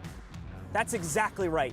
Following strict health and safety protocols as set by the state and used during our November finals, as well as our US Division finals, we're happy to announce that all 3 stages of the 2021 NAL season will be played offline. All players will be on site live from the esports arena. Safety will be the most important factor, and all players will be mandated to follow strict sanitary protocol. Our wonderful talent in the meanwhile will remain online for now, giving the players an opportunity to enjoy the LAN environment with minimal contact with others. I can't wait to see how Stage 1 kicks off. Speaking of Stage 1, we've made some big changes when it comes to the NAL. Ubisoft has listened to fan and player feedback to make some great changes when it comes to the format that we are excited to talk about right now. Correct again. Ubisoft has updated a bunch of key areas to the NAL, including changes to the match formats, point structures, and of course, the regions. Let's talk about some of the changes. First, the NAL will feature a brand new format. For the 2021 season, the NAL will now feature a round-robin competition with a best-of-1 format. In addition to this, we will also do away with draws and bring back overtime. Our point structure will allow for a win to be worth 3 points, while a loss will be worth 0 points. In the event that a match goes overtime, the winner will get 2 points, while the loser will still get 1 point. That's not all, though. Let's talk about that schedule. Taking a new schedule altogether, the NAL will now feature 3 stages in 2021, with each stage spreading over 7 weeks. Each of the first 6 weeks will feature 1 play day, which will be on Wednesdays at 1 p.m. Pacific time. That means you will be able to see your favorite team play every week, thanks to the new round-robin format, and also giving teams a chance to better prepare on their off days. We're pleased to say that the 7th week will be a super week, meaning there's going to be back-to-back-to-back play days on Tuesday, Wednesdays, and Thursdays, meaning you can catch more Rainbow Six Siege action for our special stage-ending weeks. Talking about the teams, we're glad to announce some more great news.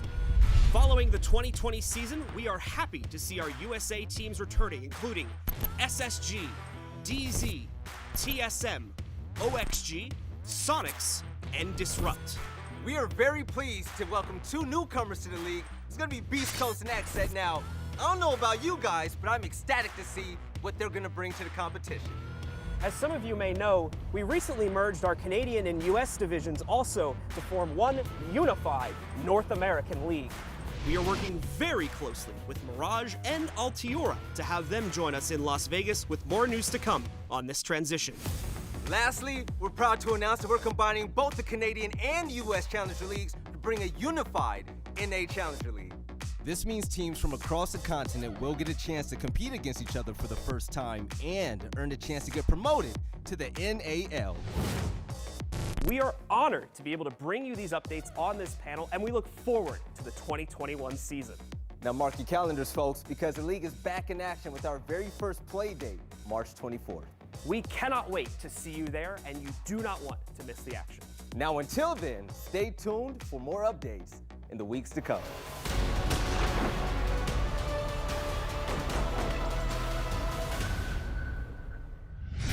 Vamos começar esse vídeo dizendo o óbvio. 2020 é passado, já era, ficou para trás. Ainda bem, né? Então fique bem atento ao que a gente vai dizer por aqui, porque a temporada de 2021 para o R6 latino-americano tá incrível e cheia de novidades. E assim como em 2020, teremos 10 equipes na disputa do Campeonato Brasileiro de Rainbow Six 2021.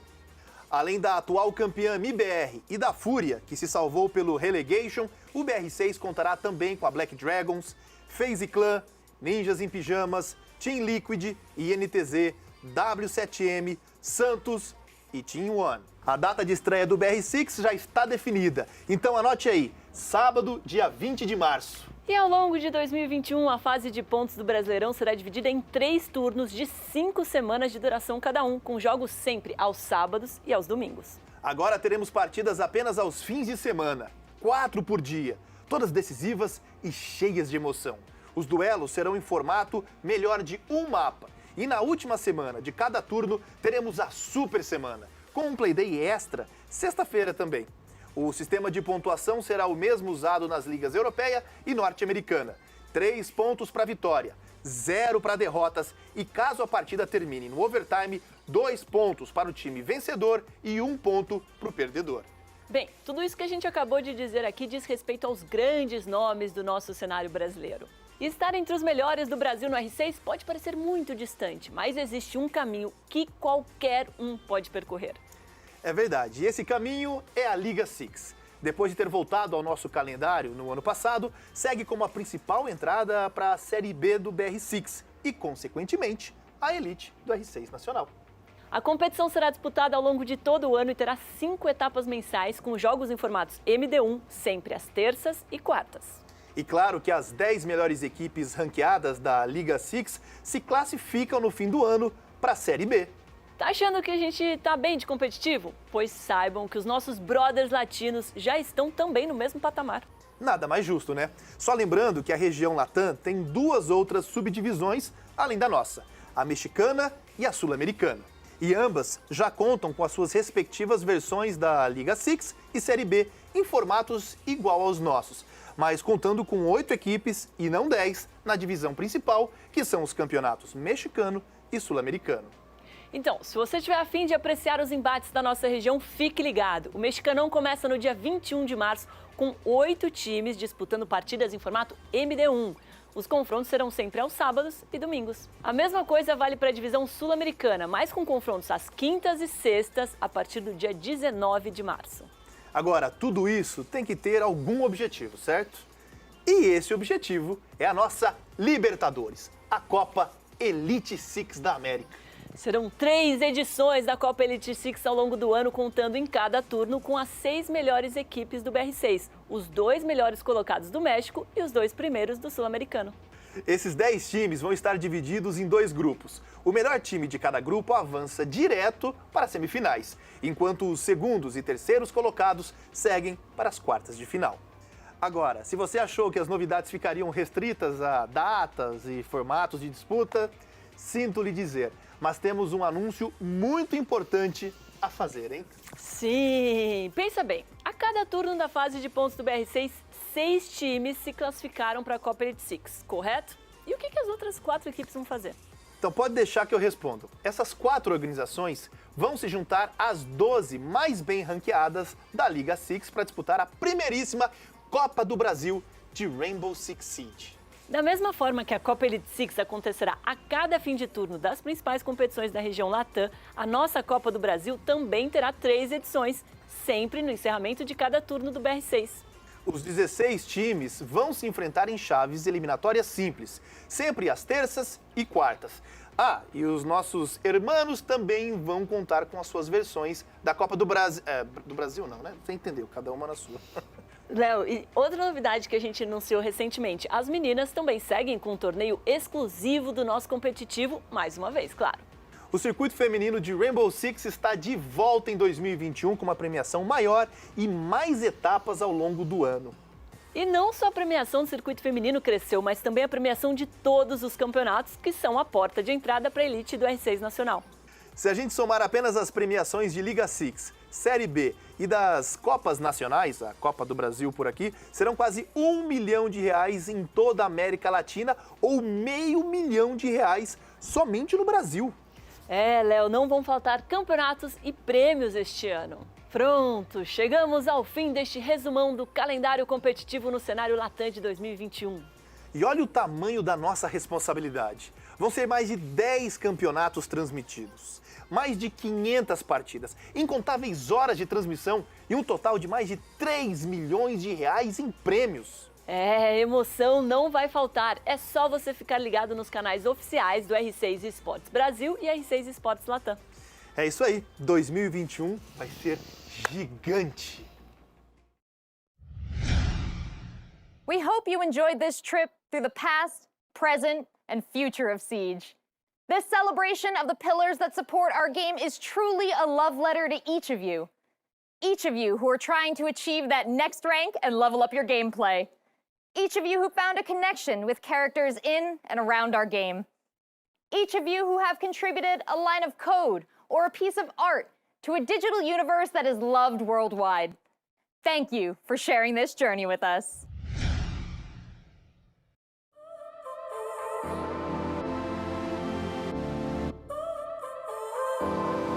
So now you're here again, knocking at my door.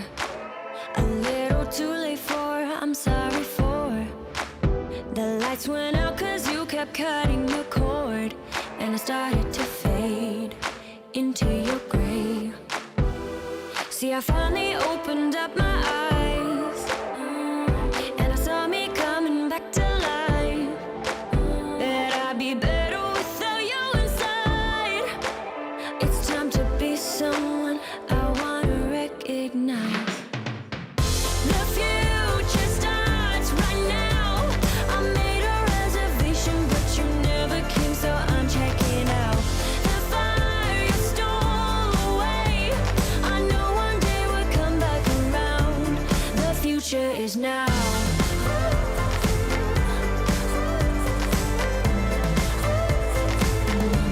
The future is now.